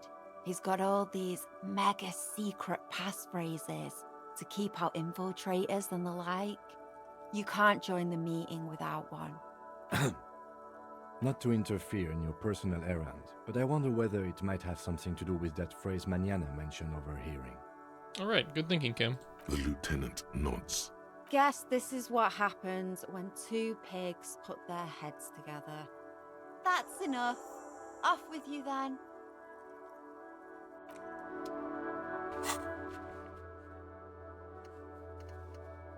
Me.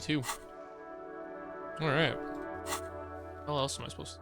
I'm supposed to talk to the library. But, yeah.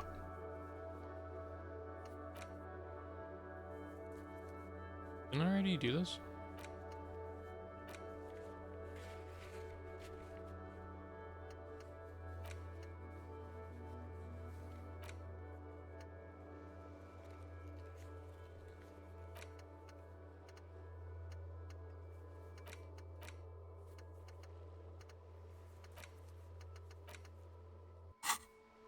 My authority is still fact.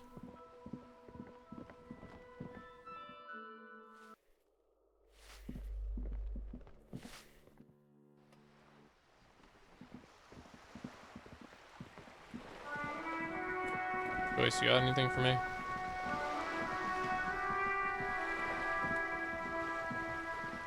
You're back.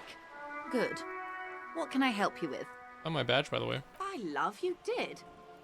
Fast, observantly, like an electronic printer. Pleased to meet you, Lieutenant W. Freighter Dubois.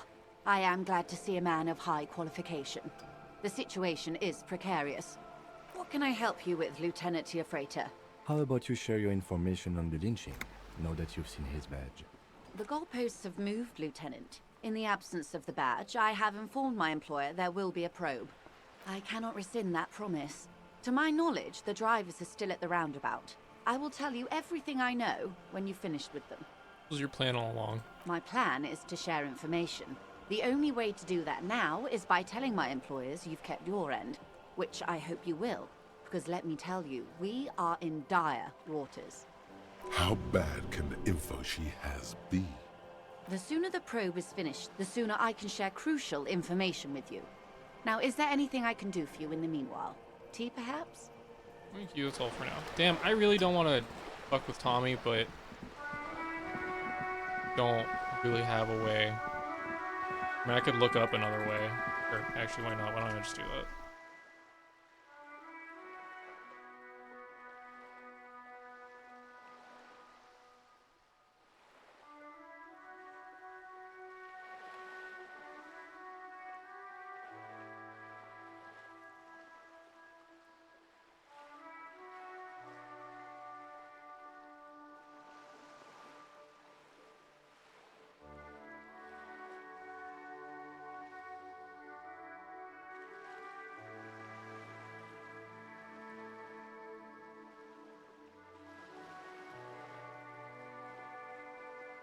Oh, I can talk to the racist again. I need a half light? Just the gloves, right? Yeah.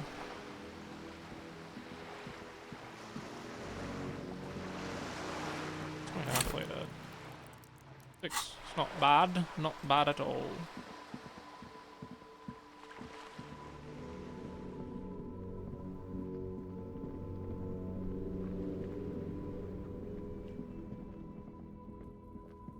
Come here, you little shit. Damn, that felt good. Your heart's pounding nicely. What? You should tell people to fuck off more often. No, you shouldn't. You're an officer of the law. Damn, I think I should tell people to fuck off more often. It felt really good. Not as a general rule, but that one was justified. Better to get the lay of the land before telling people to fuck off.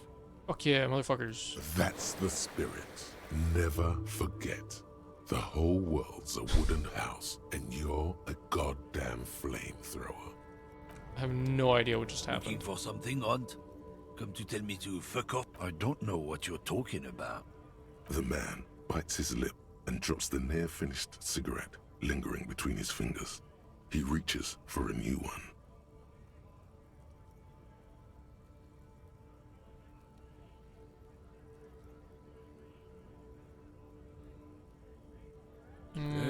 Not Change the topic. The way he says it makes it almost sound like a threat. I'm not people who... If this guy's all the Occidentals have, well, let's just say... Open your eyes. Haven't you know this concerns you, but it's true. Also, don't put... Looking for something, Hunt? Come to tell me to... I don't know what you're... Headed something. Listen up, fuckwits. You don't scare me. You cops don't run Revachol West? No.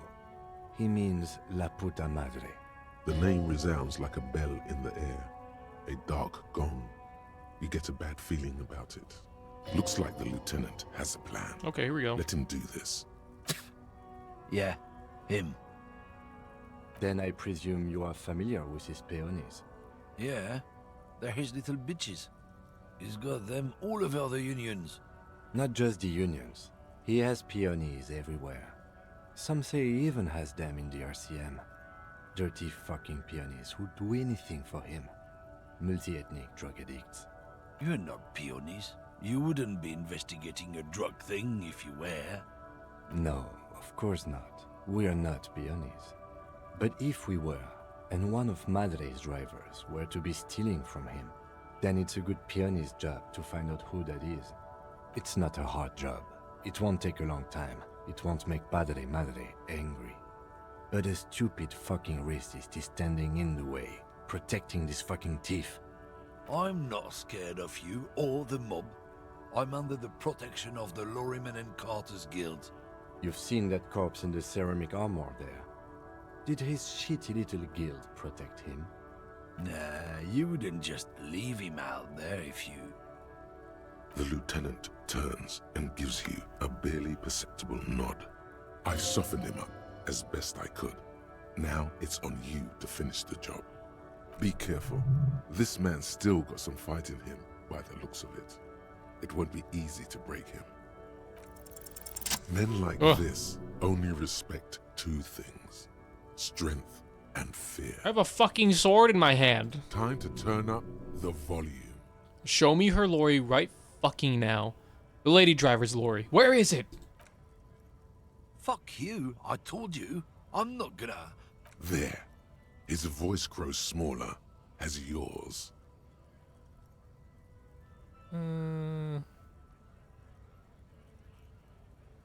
What's your name, fuckhead? I'm gonna go on police radio saying this guy told Madre to fuck off. Look, fuck you, man. It's some lorry down there.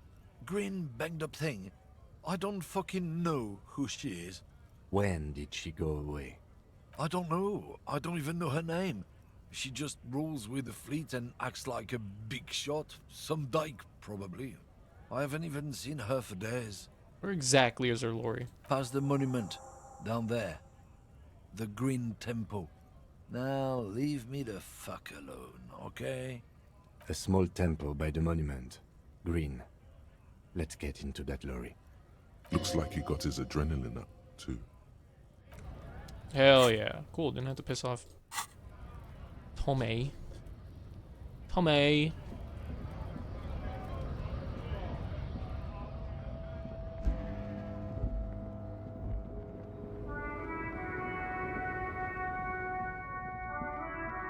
This green found, A to Z, contemporary, is parked in the shadow of the ruins looming overhead.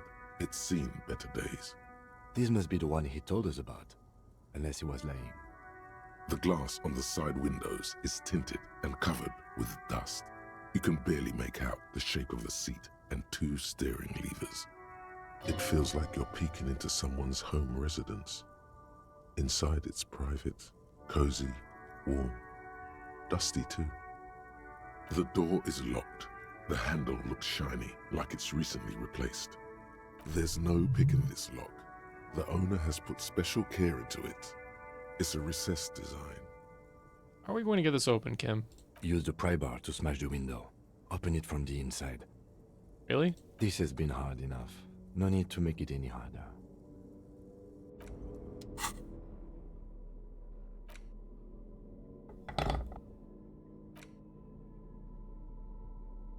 Need more physical instrument.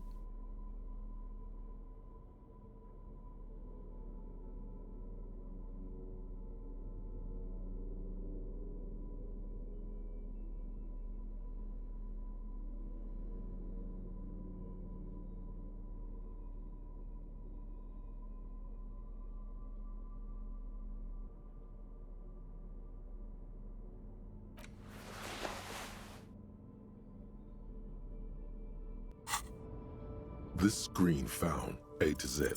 With a firm grip, you raise the pry bar, a glint of light catching on the tip. Call down the hammer of truth and justice. Release your secrets, lorry cabin. The window shatters, and droplets of glass fly everywhere, shattering over the lorry floor and pavement. Subtle. The smell of cigarettes and perfume welcomes you. The cabin inside is plastered with old movie posters. Actresses smile from the walls. There's a radio transmitter in the front and a toolbox tucked under the driver's seat. Some tools lie scattered near the pedals.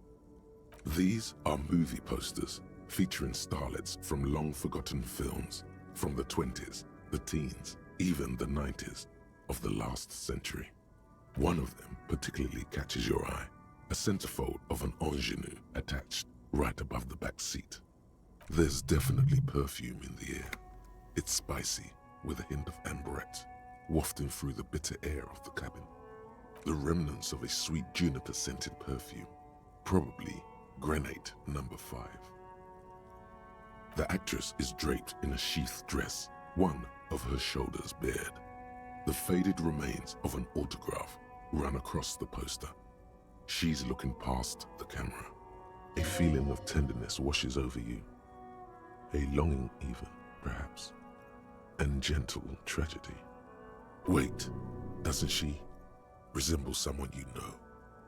But you can't put your finger on whom exactly. The actresses and the rare actor all smile you a warm goodbye. A radio transmitter is attached to the dashboard and a toolbox sits under the driver's seat.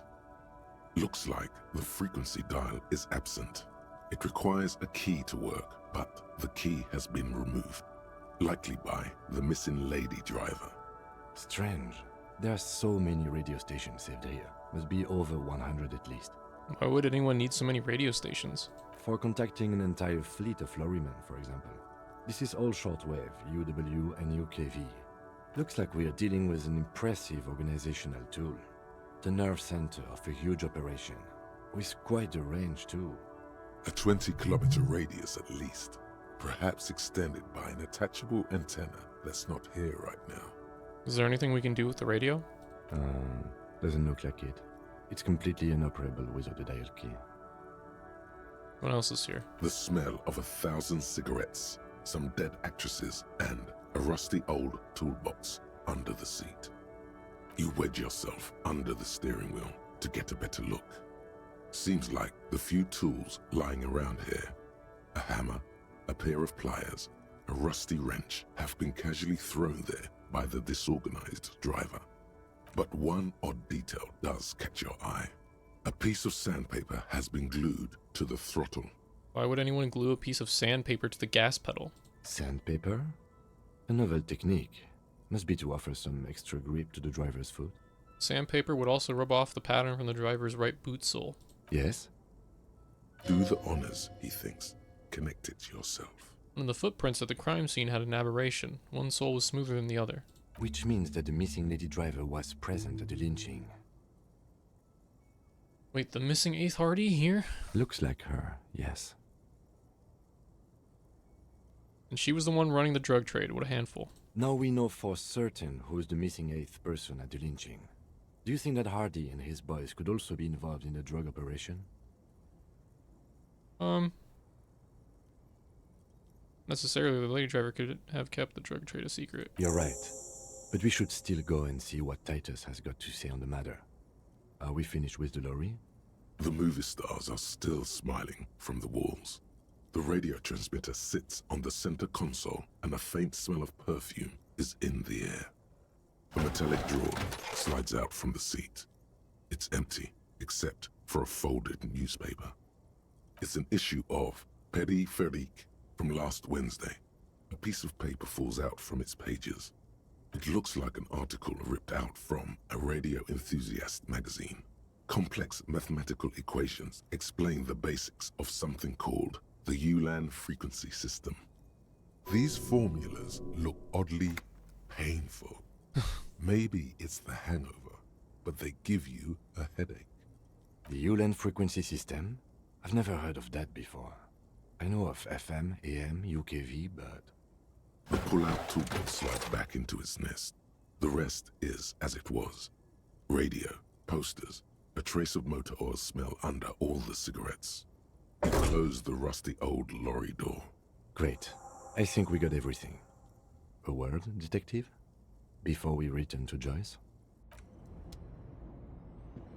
All right, we've finished here. Let's quickly debrief and go over what we found, so we don't do it in front of the company rep. Seems like something police would do. What do you think of all this, Kim? Honestly, I'm quite worried by what we've seen so far.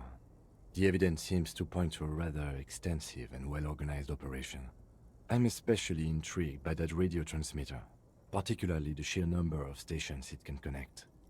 Looks like this alleged drug trade casts a wide net. I'm not sure what the ULAN frequencies are all about, but they may hold some significance. Perhaps it's a better way to connect between fleets while avoiding frequency bleed, or maybe it's used to tap into RCM networks. Listening in on your calls between you and your station, a worrying prospect. And last but not least, it looks like the Hardy Boys knew this driver, as we know that she was present at the lynching. This may be the Union connection we've been searching for. The probe and the case converged, he thinks. This was quite the find. What about the movie posters? How do they factor in all this? As elegant as they are, I don't think they are relevant to the drug trade. Don't be fooled. Desire always plays a role. A lot of women there, especially for a lady driver's cabin. Yes, well... Unimportant. So it turns out this is connected to the Union. Like Joyce told us, yes, logistically. But don't expect to bust this open during our stay here. At best, this is an angle we can use against them, to other ends, as extra ammunition. Will the RCM open an investigation into this? We should return to the murder case. See what Joyce tells us about the lynching. When we are done for the day, I'll call my station and suggest our narcotics department look into it. There are more than enough grounds to start an official investigation, sometime later when we're done here. We do not want to get caught in that. The fact that one hasn't started already gives me pause. An investigation, I mean. Especially if the Madrid grouping is involved, and I can't imagine they aren't. It's certainly worrisome. All the same, I don't like the idea of internal affairs descending on the matter. That won't help anyone either.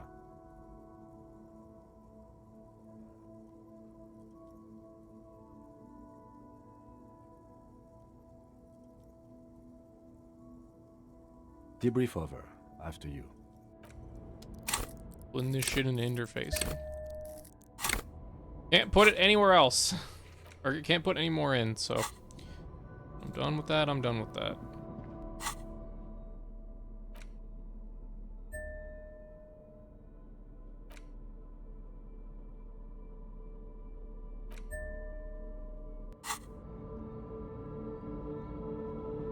Hey Tommy, what's up?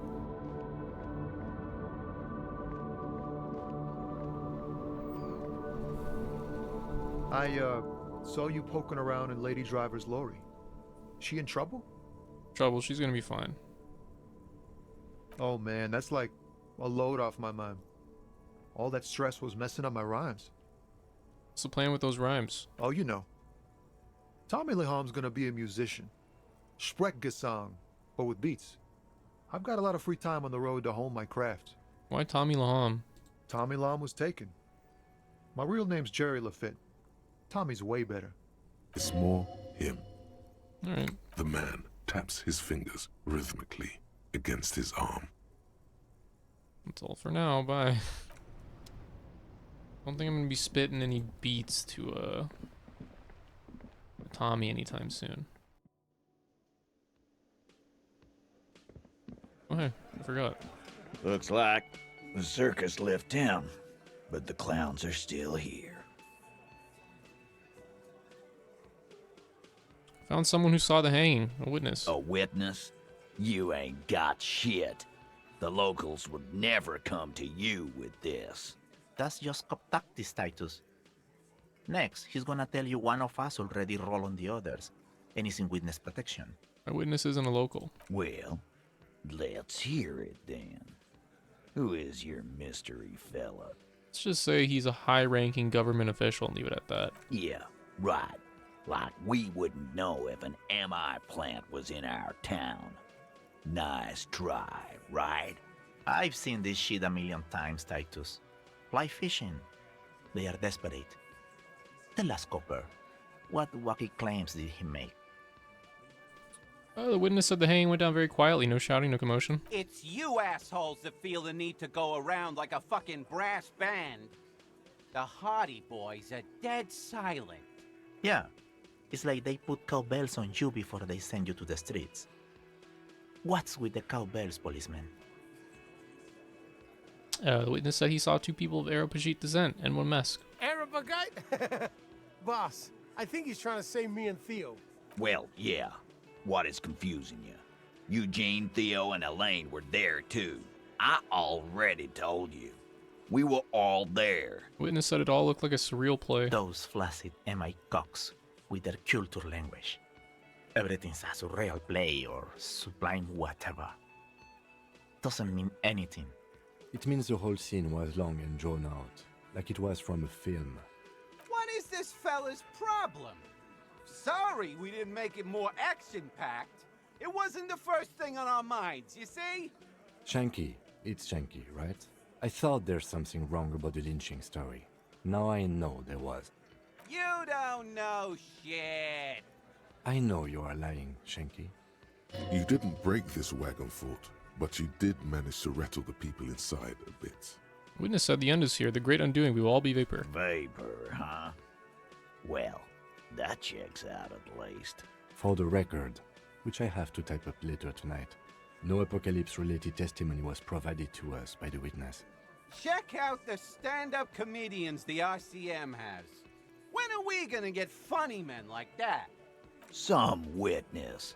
I pulled the same shit. Came up with some shit, then went and said it to people. Get a reaction. Don't have to go to cop school to try that. You don't have to go to school for shit. I never went to school, and I'm doing great. You're doing a hell of a job, man. Okay, maybe it doesn't feel like this did anything to them, but they have to be fretting a little. Everyone is afraid of witnesses. Witness is a scary word. Guess what? I've connected you to the local drug trade. Like hell you have. There is no local drug trade. This place is as clean as a rifle. Go back to Jamrock and ask the local junkies how clean your streets are in Precinct 41 Kilos. We'll do that. In the meantime, did you know that there's an abandoned lorry at the intersection that was used to move raw ingredients for drugs from Terminal B to Jamrock? The person driving it was present at the hanging. It was one of you. We've connected the footprint. Detective, do you want to deliver the coup de grâce? No, the thunder is his. Leave it to the lieutenant. No, do the honor. You've earned it. Thank you. You're right, Titus. There is no local drug trade because it's all controlled by you. You're the drug trade. That's a mighty interesting theory. I guess that's what you would need to do, theoretically. A big, strong, state-run monopoly would outcompete the runts on the street. Yeah, man. Theoretically, that's what you would do. To get rid of the gangs, the dealers, even some of the junkies. You would need good, trustworthy people to take their place, of course. Hardy men to run such a monopoly.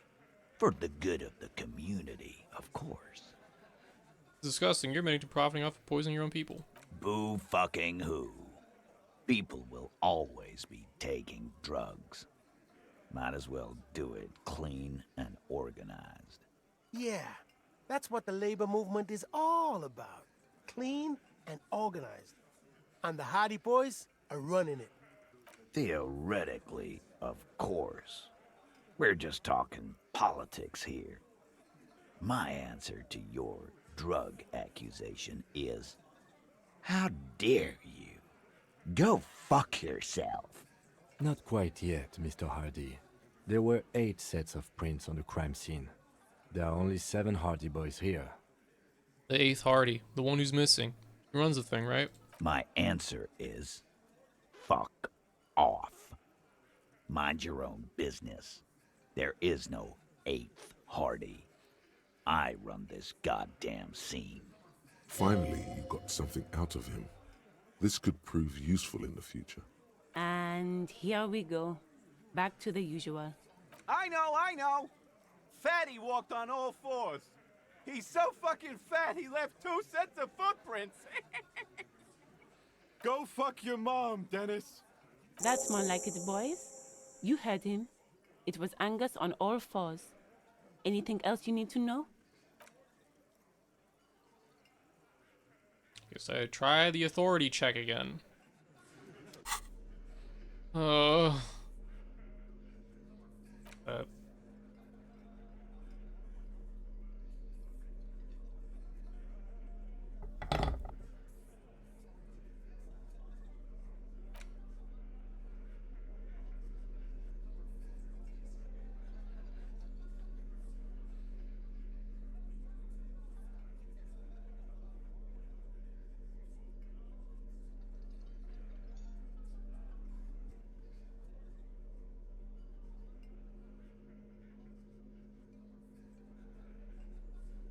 Literally none of these.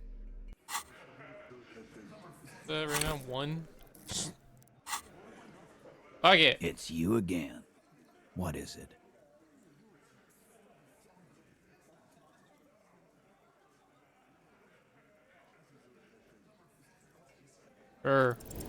This time it's going to work. You already ruled out. Did you? You're probably right. And what? All the while, Carly said they've been trying to set up. Sure, they get the. What happened? What's going? There is no rally. Come on. All right. Well, didn't work.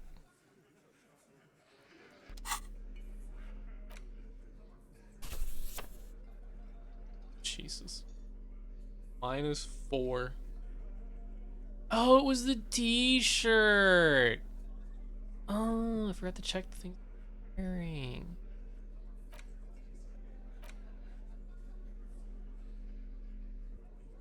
Damn.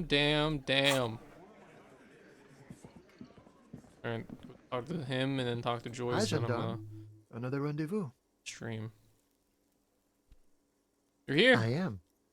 So are you. What brings you here? Doing here? Admiring the atmosphere. What about you, officer? I don't know what I'm doing here. I just go wherever life takes me. Maybe you should figure it out, detective. Tell me again about that muscular type who came to investigate the scene. The crime. Oh yes, let's see. He knocked on my door a few days after the lynching. I think he was going through the entire building, asking questions. What did you tell him? Nothing. That I didn't see anything. He believed you? Why shouldn't he? You tell him about your friend? What friend? Sunday friend, the witness. No, I don't think it came up. What did he look like? Muscular, handsome, strong, like one of those military types. You alone? Yes, but he was speaking to someone on his earpiece. His earpiece? Yes, you know those tiny speaker microphones that fancy security guards sometimes wear. What was he saying? Just reporting back whatever I was telling him. Besides muscular, did he have any other identifying traits? Oh, let me think. He had an accent. He sounded like one of those mercenaries. He sounded vaguely Oranese. No, not vaguely, scratch that. He sounded definitely Oranese. Thanks for the information. Sure. Anything else on your mind? Met your Sunday friend. You did? And how did you like him? I didn't. He's a government official. I don't trust governments. I didn't like him as much as I like you. Oh, whoa. Alright, there we go. Shoot. Why not? Who is he? A visitor from the first world. He's not like you and me, gendarme. He can always return. Return where? To his opportunities in Occident, sur la clé. Still, his coming and going brings some life to the village. Or is it just money? I don't know. What are you two? Friends, I told you. Sunday friends. Friends who like to get together from time to time. What does it mean, a Sunday friend? That he won't be there when times get tough, I guess. Is that even a friend? It is. On Sundays. Why is he staying at your place in the middle of the night? He has keys. And he likes the view. To the sea, I mean. I don't know about you. Mm-hmm. What about me, gendarme? He's so different. Bye-bye, gendarme. Do I have any composure stuff? I know the pants give me composure.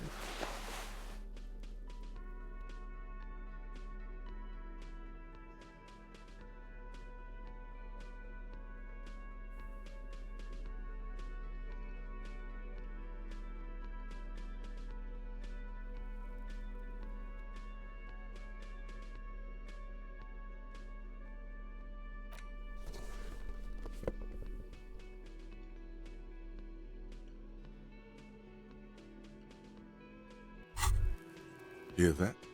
Magnesium. The fuck? That's what you're lacking. The lack of magnesium has you slouched. The magnesium levels in your blood are dangerously low. It's about the low magnesium levels and not the high alcohol levels. There's a lack of magnesium in me? Yes, and it's critical. Look at yourself. You're practically devolving into a fish due to the lack of magnesium in your bloodstream. So I need to mag it sideways? Mag it sideways? What are you talking about? You need to mag it up. You've probably had 2 heart attacks and a minor stroke already, and the only prescription is insane amounts of magnesium. 1 stroke? Don't be so modest. He's having one right now. You're saying I need to become a magnesium-based life form? Yes. If you want to live, you need to evolve. You need to transcend the carbon barrier. Go to the apothecary and buy insane amounts of magnesium. It will reverse the damage to your circulatory system.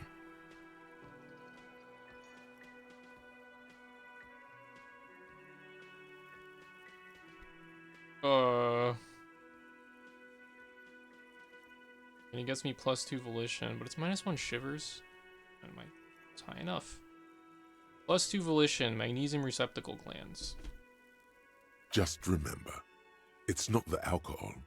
Buy more of that too. Alcohol is not the problem. And it's certainly not the dextroamphetamine. Jesus. Nor smoking for 40 years. It's the lack of magnesium and excess of coffee. You should stop drinking coffee. It wreaks havoc on your gastrointestinal system.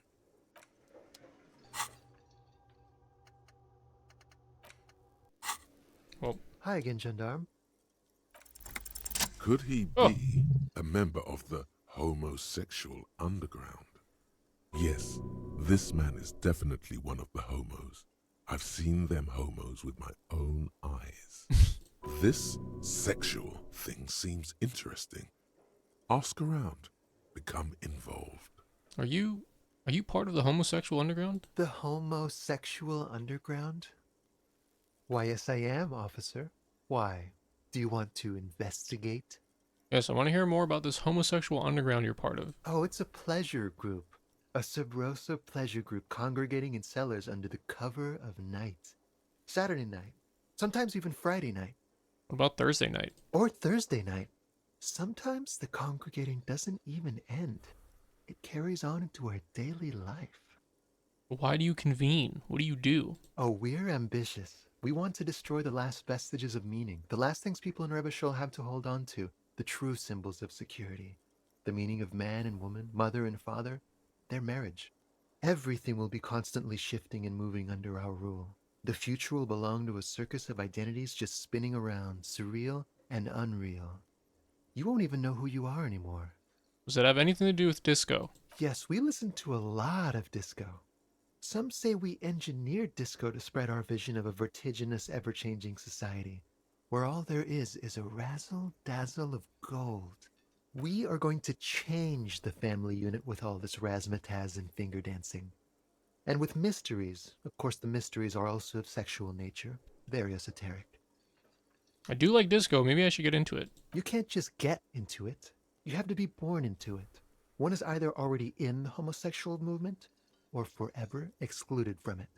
What if I can't remember whether I'm in it or not? What if I can't remember anything about my life aside from the fact that I like disco? Beautiful. Beautiful. That's exactly what we're looking for. Who knows, maybe you were homosexual in the past. Maybe all of that has been repressed. I have to say that you do look like someone who might be part of the underground. You have that very distinctive I can't understand what's going on here. Look. Okay, I have to think about it. Do think about it, officer. It's gonna be like a 20-hour mine project for me. 20 hours at least. Absolutely wonderful. Bye-bye, gendarme. Cool. I have 2 spaces left on. Oh my god, I have 2 more spaces left.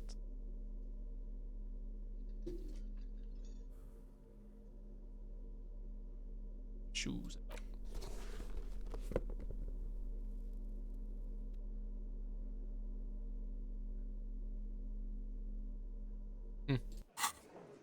Alright, well, to Joyce.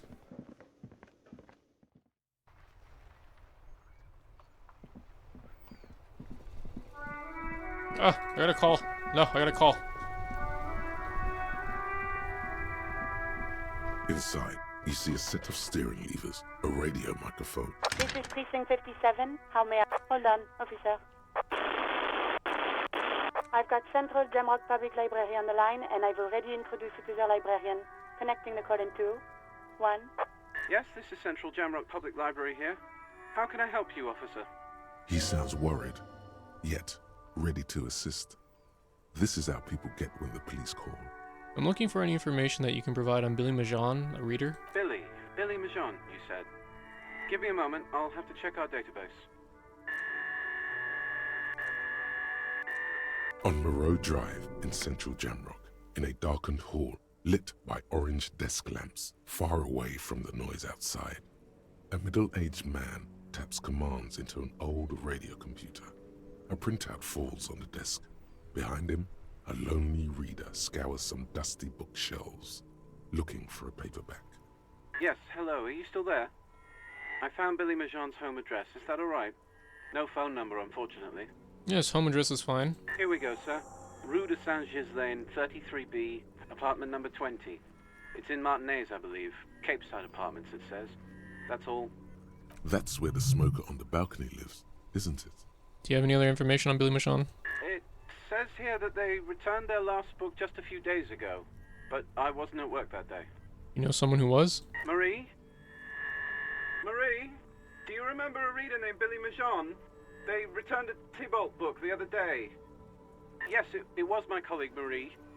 She said that it was Billy's husband who returned the book. He also asked for this new sci-fi release, Lowe's Radio City 87, but we don't have it yet. So Billy Majan is a woman, not a man. How did your colleague know that it was her husband? Marie knows Billy. She's been working here longer than me.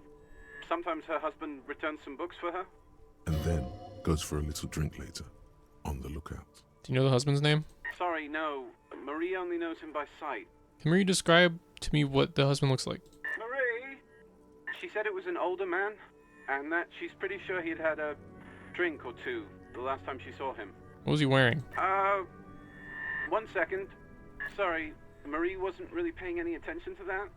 Thank you, that's all for me. I have no other questions. Happy we could help. Goodbye, officer. Anything else you need from me? 57th, over and out. In the cabin, you see...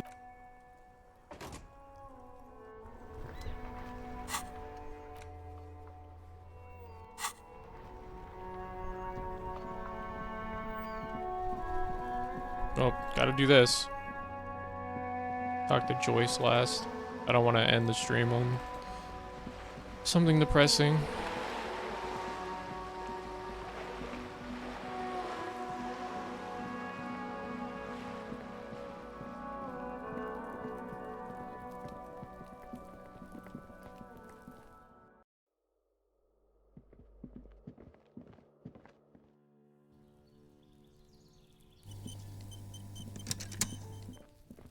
A weathered brown door. The number reads 20. Something smells good. Soup allongio. The lieutenant motions to you to go ahead and knock. This is the door. You already know it's the right door. This is going to be so hard. Get yourself together. It's just police work. Hold on, Cam, we should discuss this before we move on. What should we expect? You're right. Let's talk this through. You hear some light footsteps and what appears to be a daily weather forecast playing on the radio. We have our first preliminary identification.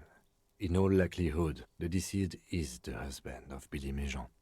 We need to confirm this, as well as deliver the death notification to Billy herself.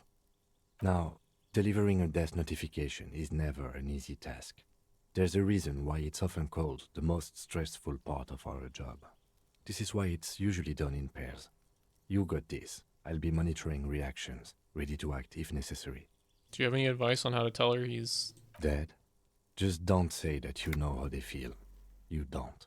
Good advice. What if I don't want to do this? Yes, it's hard. But there is no easy way to handle this information. It just has to happen, as soon as possible. Alright, I think I'm ready. The lieutenant motions towards the door. Wait.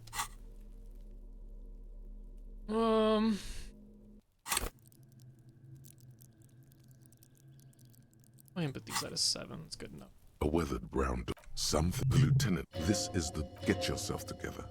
Hello? Who is it? And someone turns down the radio. He gives you a short, encouraging nod.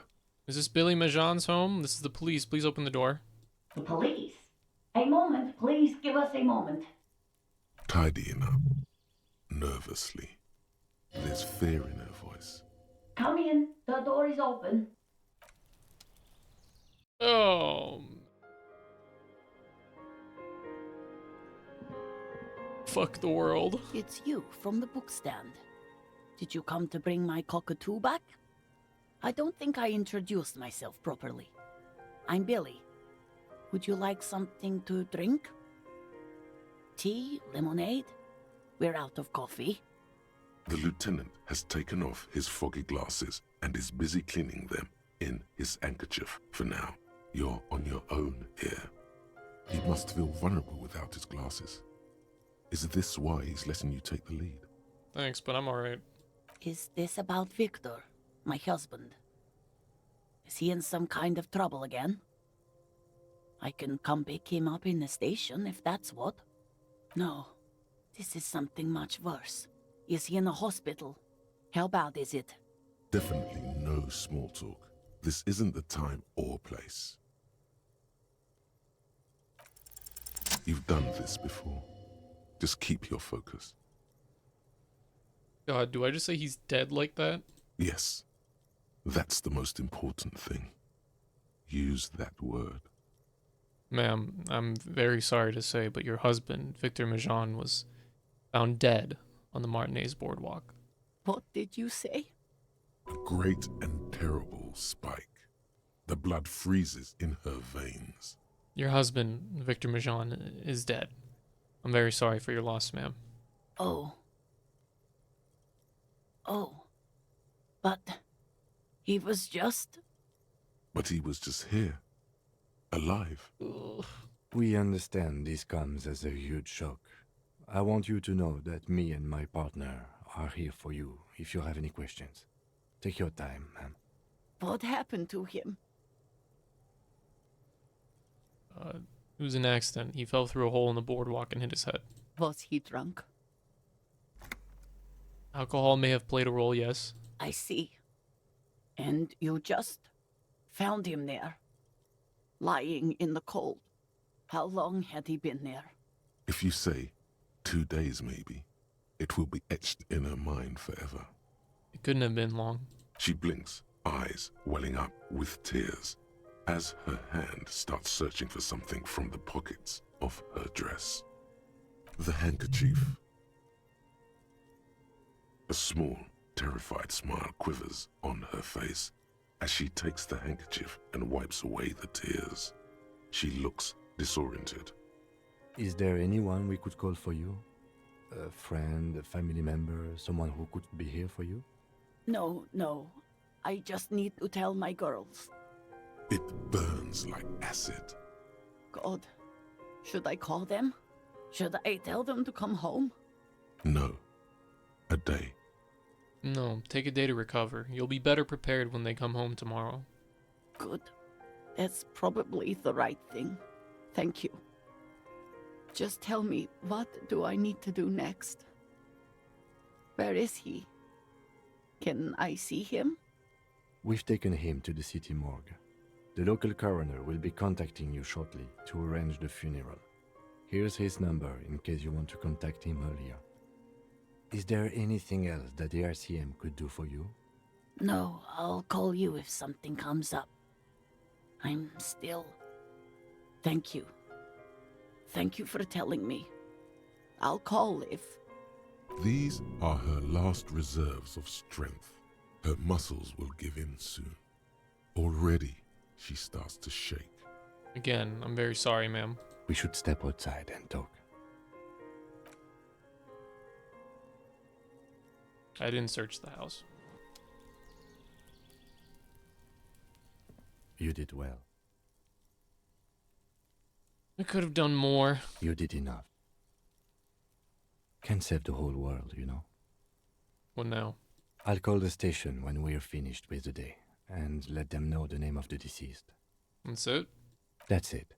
We should get back to our case now that our duty here is done. What about Billy and her kids? They'll manage. They have to. It's not your place to live their lives. Right.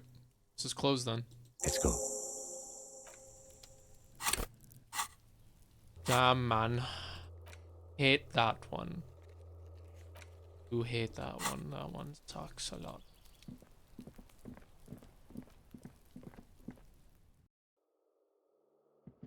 Alright. Talk to Joyce.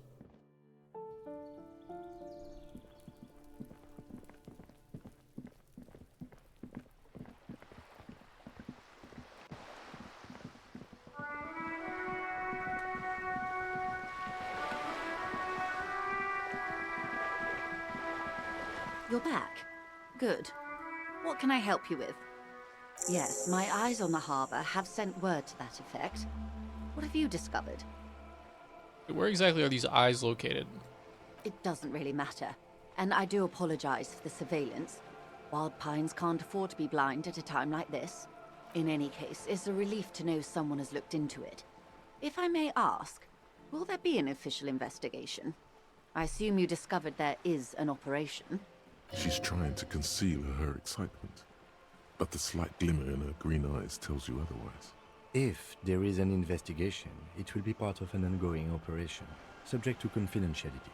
I'm sure you understand. Of course, detectives. In any case, you've held up your end of our arrangement. I trust you with the rest. Now it's my turn. I wouldn't normally break protocol like this, but the situation demands it. If you don't solve this murder, I'm afraid we may have a bloodbath on our hands. The words bloodbath sound cold in her mouth. They taste of iron and strawberries. Is that about a bloodbath? Yes. I'm afraid this strike may descend into a small-scale civil war, with possible consequences for all of Rivershoal West. Since you are sharing, ma'am, this is also the RCM's worst-case scenario. Then we're on the same page, as grim as it may be. I've already heard about a connection between the lynching and strike, but I need your testimony. I have an indirect role to play, I'm sad to say. My employer experienced a momentary lapse of faith in me. In that moment, they elected to deploy a private military contractor as an insurance measure. They called it my security detail. A momentary lapse of faith? They were dispatched after I relayed the union's initial offer. Every worker... A member of the board.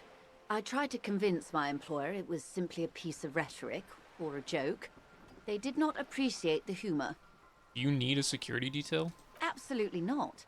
These mercenaries are muscle, pure and simple.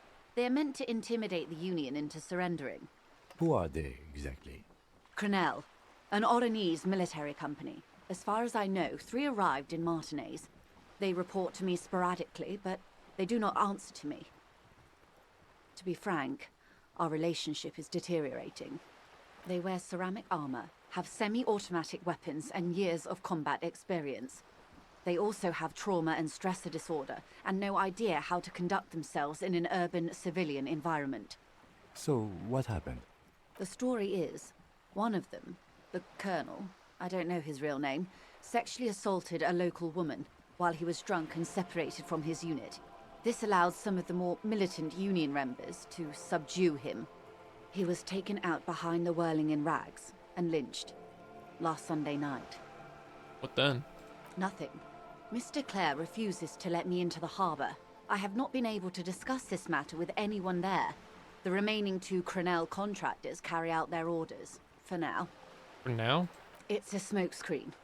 In secret, they are conducting an independent military tribunal into the lynching.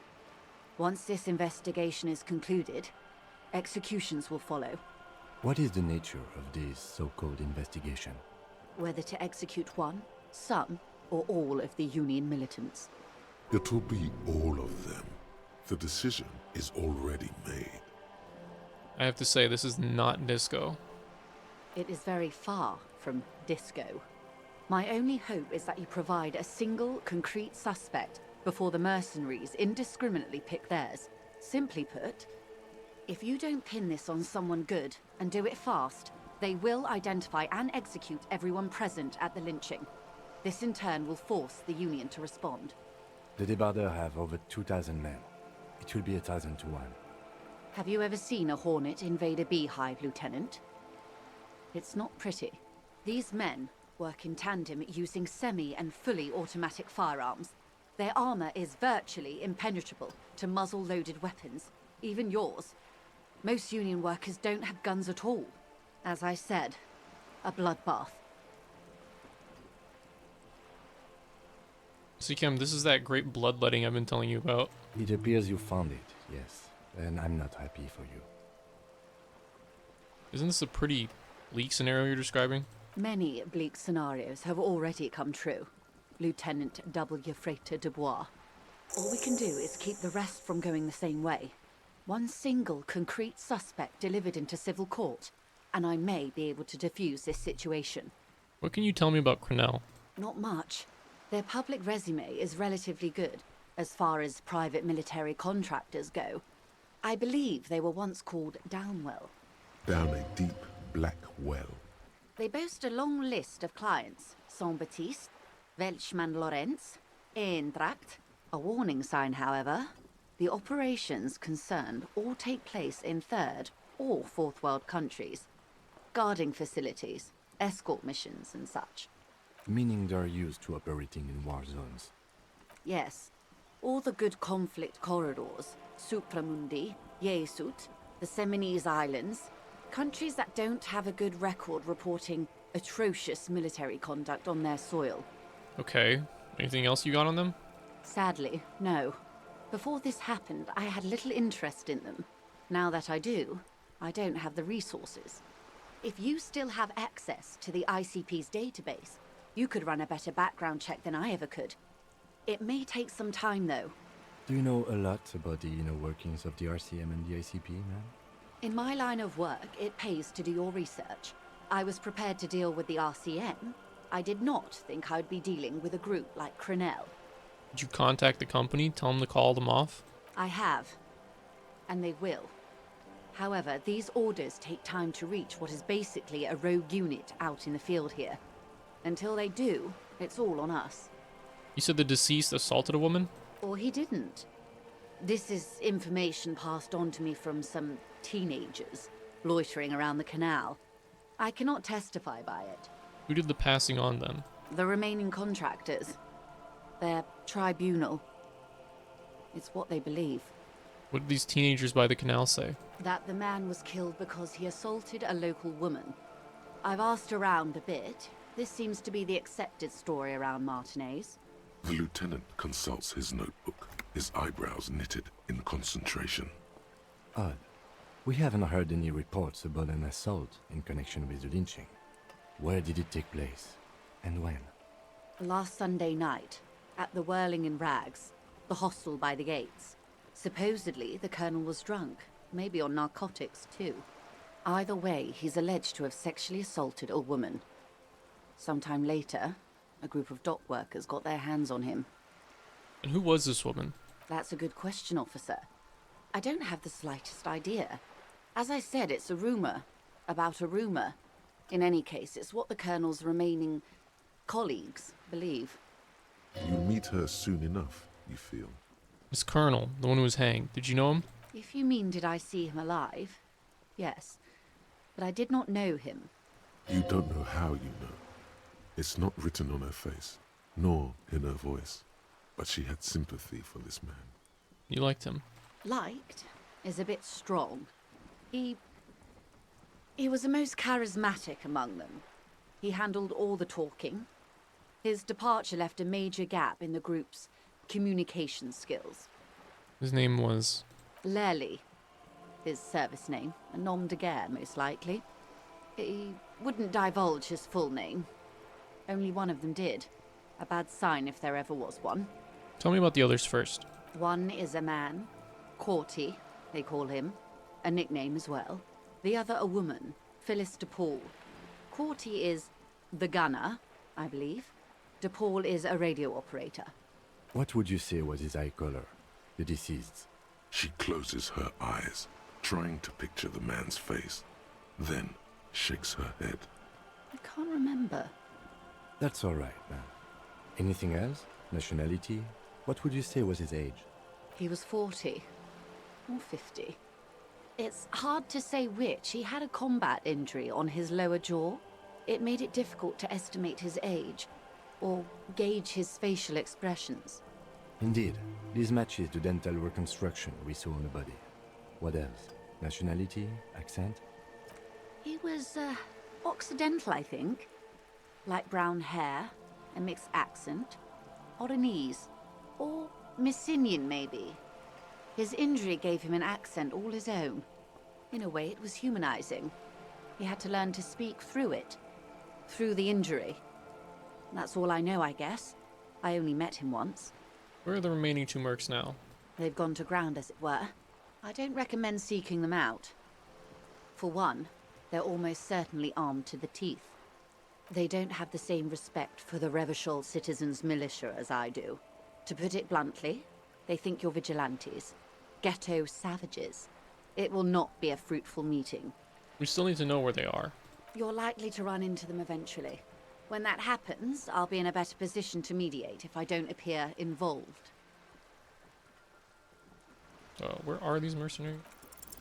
One is obviously the scab leader at the harbor gates. The one chanting the idiotic slogans, he's barely maintaining his disguise. The other has a vantage point in a building south of the roundabout.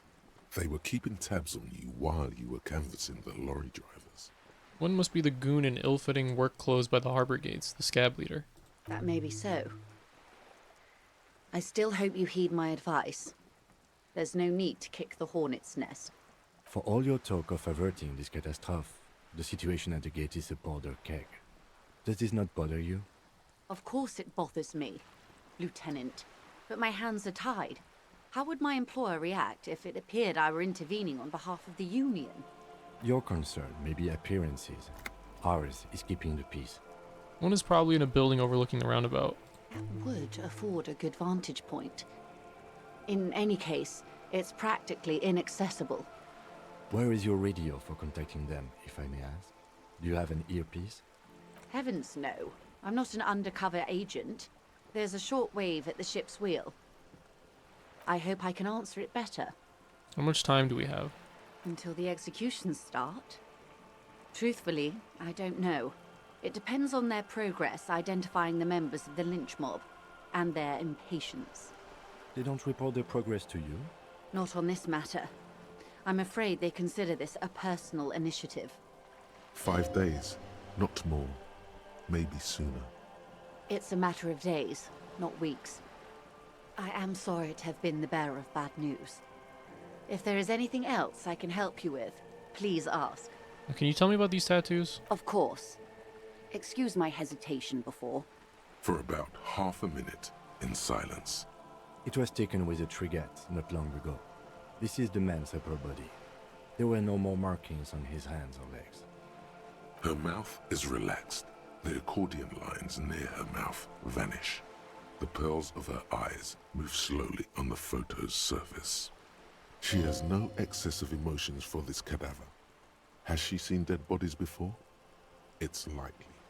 What do you think? Sorry. I was trying to see if I can read the web of interdependencies between these points. The stars. I can't. But that's how you read this story. The points themselves don't have letters, numbers, anything. Their size, location on the body, and distance from each other tells you what they represent. Like stars in the sky? Close. Port cities. This is an Oronese map of the waterways, a sailor's tattoo worn by wayfarers of the Dolorian century. Over 300 years ago, the sailors would mark their bodies to map their travels. What is the use of this map? The sailor's soul would use it to fly back home if they should die abroad. This is a sort of contraption to be reeled back in by. The silver cord, they would call it. Where is he now?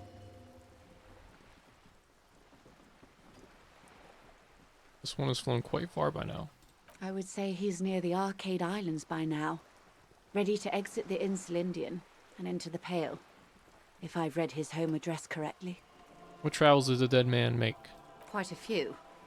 Vredefort, the Oronese capital, traditionally stands on the right shoulder. He started somewhere near here, I think. What next? Then he made his way to the Pretto Grande, through what I think must be the Stutz Canal, an artificial channel through the Occident. From the Pretto, he sailed to the Insulindic Ocean, first the Semnese Islands, then this. What was that? Revachol. Those are the two constants. Vredefort on the shoulder, and Revachol in the heart. They started the tradition of these maps right after the discovery of Insulinde, at the dawn of the Inter-Islary Age. You said you can't read it. I can't. This man was no sailor, and these are no ports. I can understand geographic fragments, but not their meaning. In Martinez, looking into Krenel, he writes in one. Then the man puts down his pen and rubs his temples with both hands. Outside, there is a siren. Distant gunshots on the streets of the Jamrock Quarter.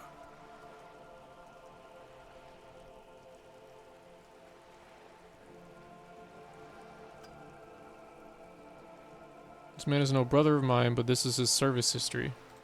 That makes sense to me. We have no more use for a map of the waterways, just like we don't need sailors the way we used to. This is what the custom would morph into on the Occident.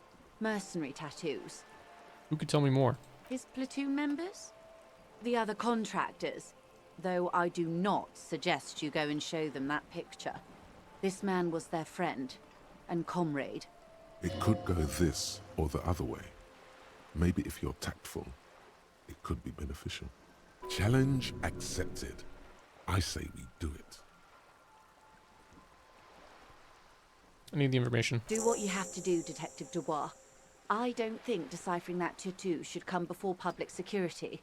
But if you should wade into the mob to find out, I couldn't stop you. We will be careful, ma'am. That's all for the tattoos, Angry Hope. Is there anything else I can help you with? Thank you, that's all for now. Alright. I got another skill point, and I'm almost at another one. I'm just gonna put a point in the shivers. Why not? Nice solid 10 without the jacket. Alright. It's a 4-hour stream. Solid.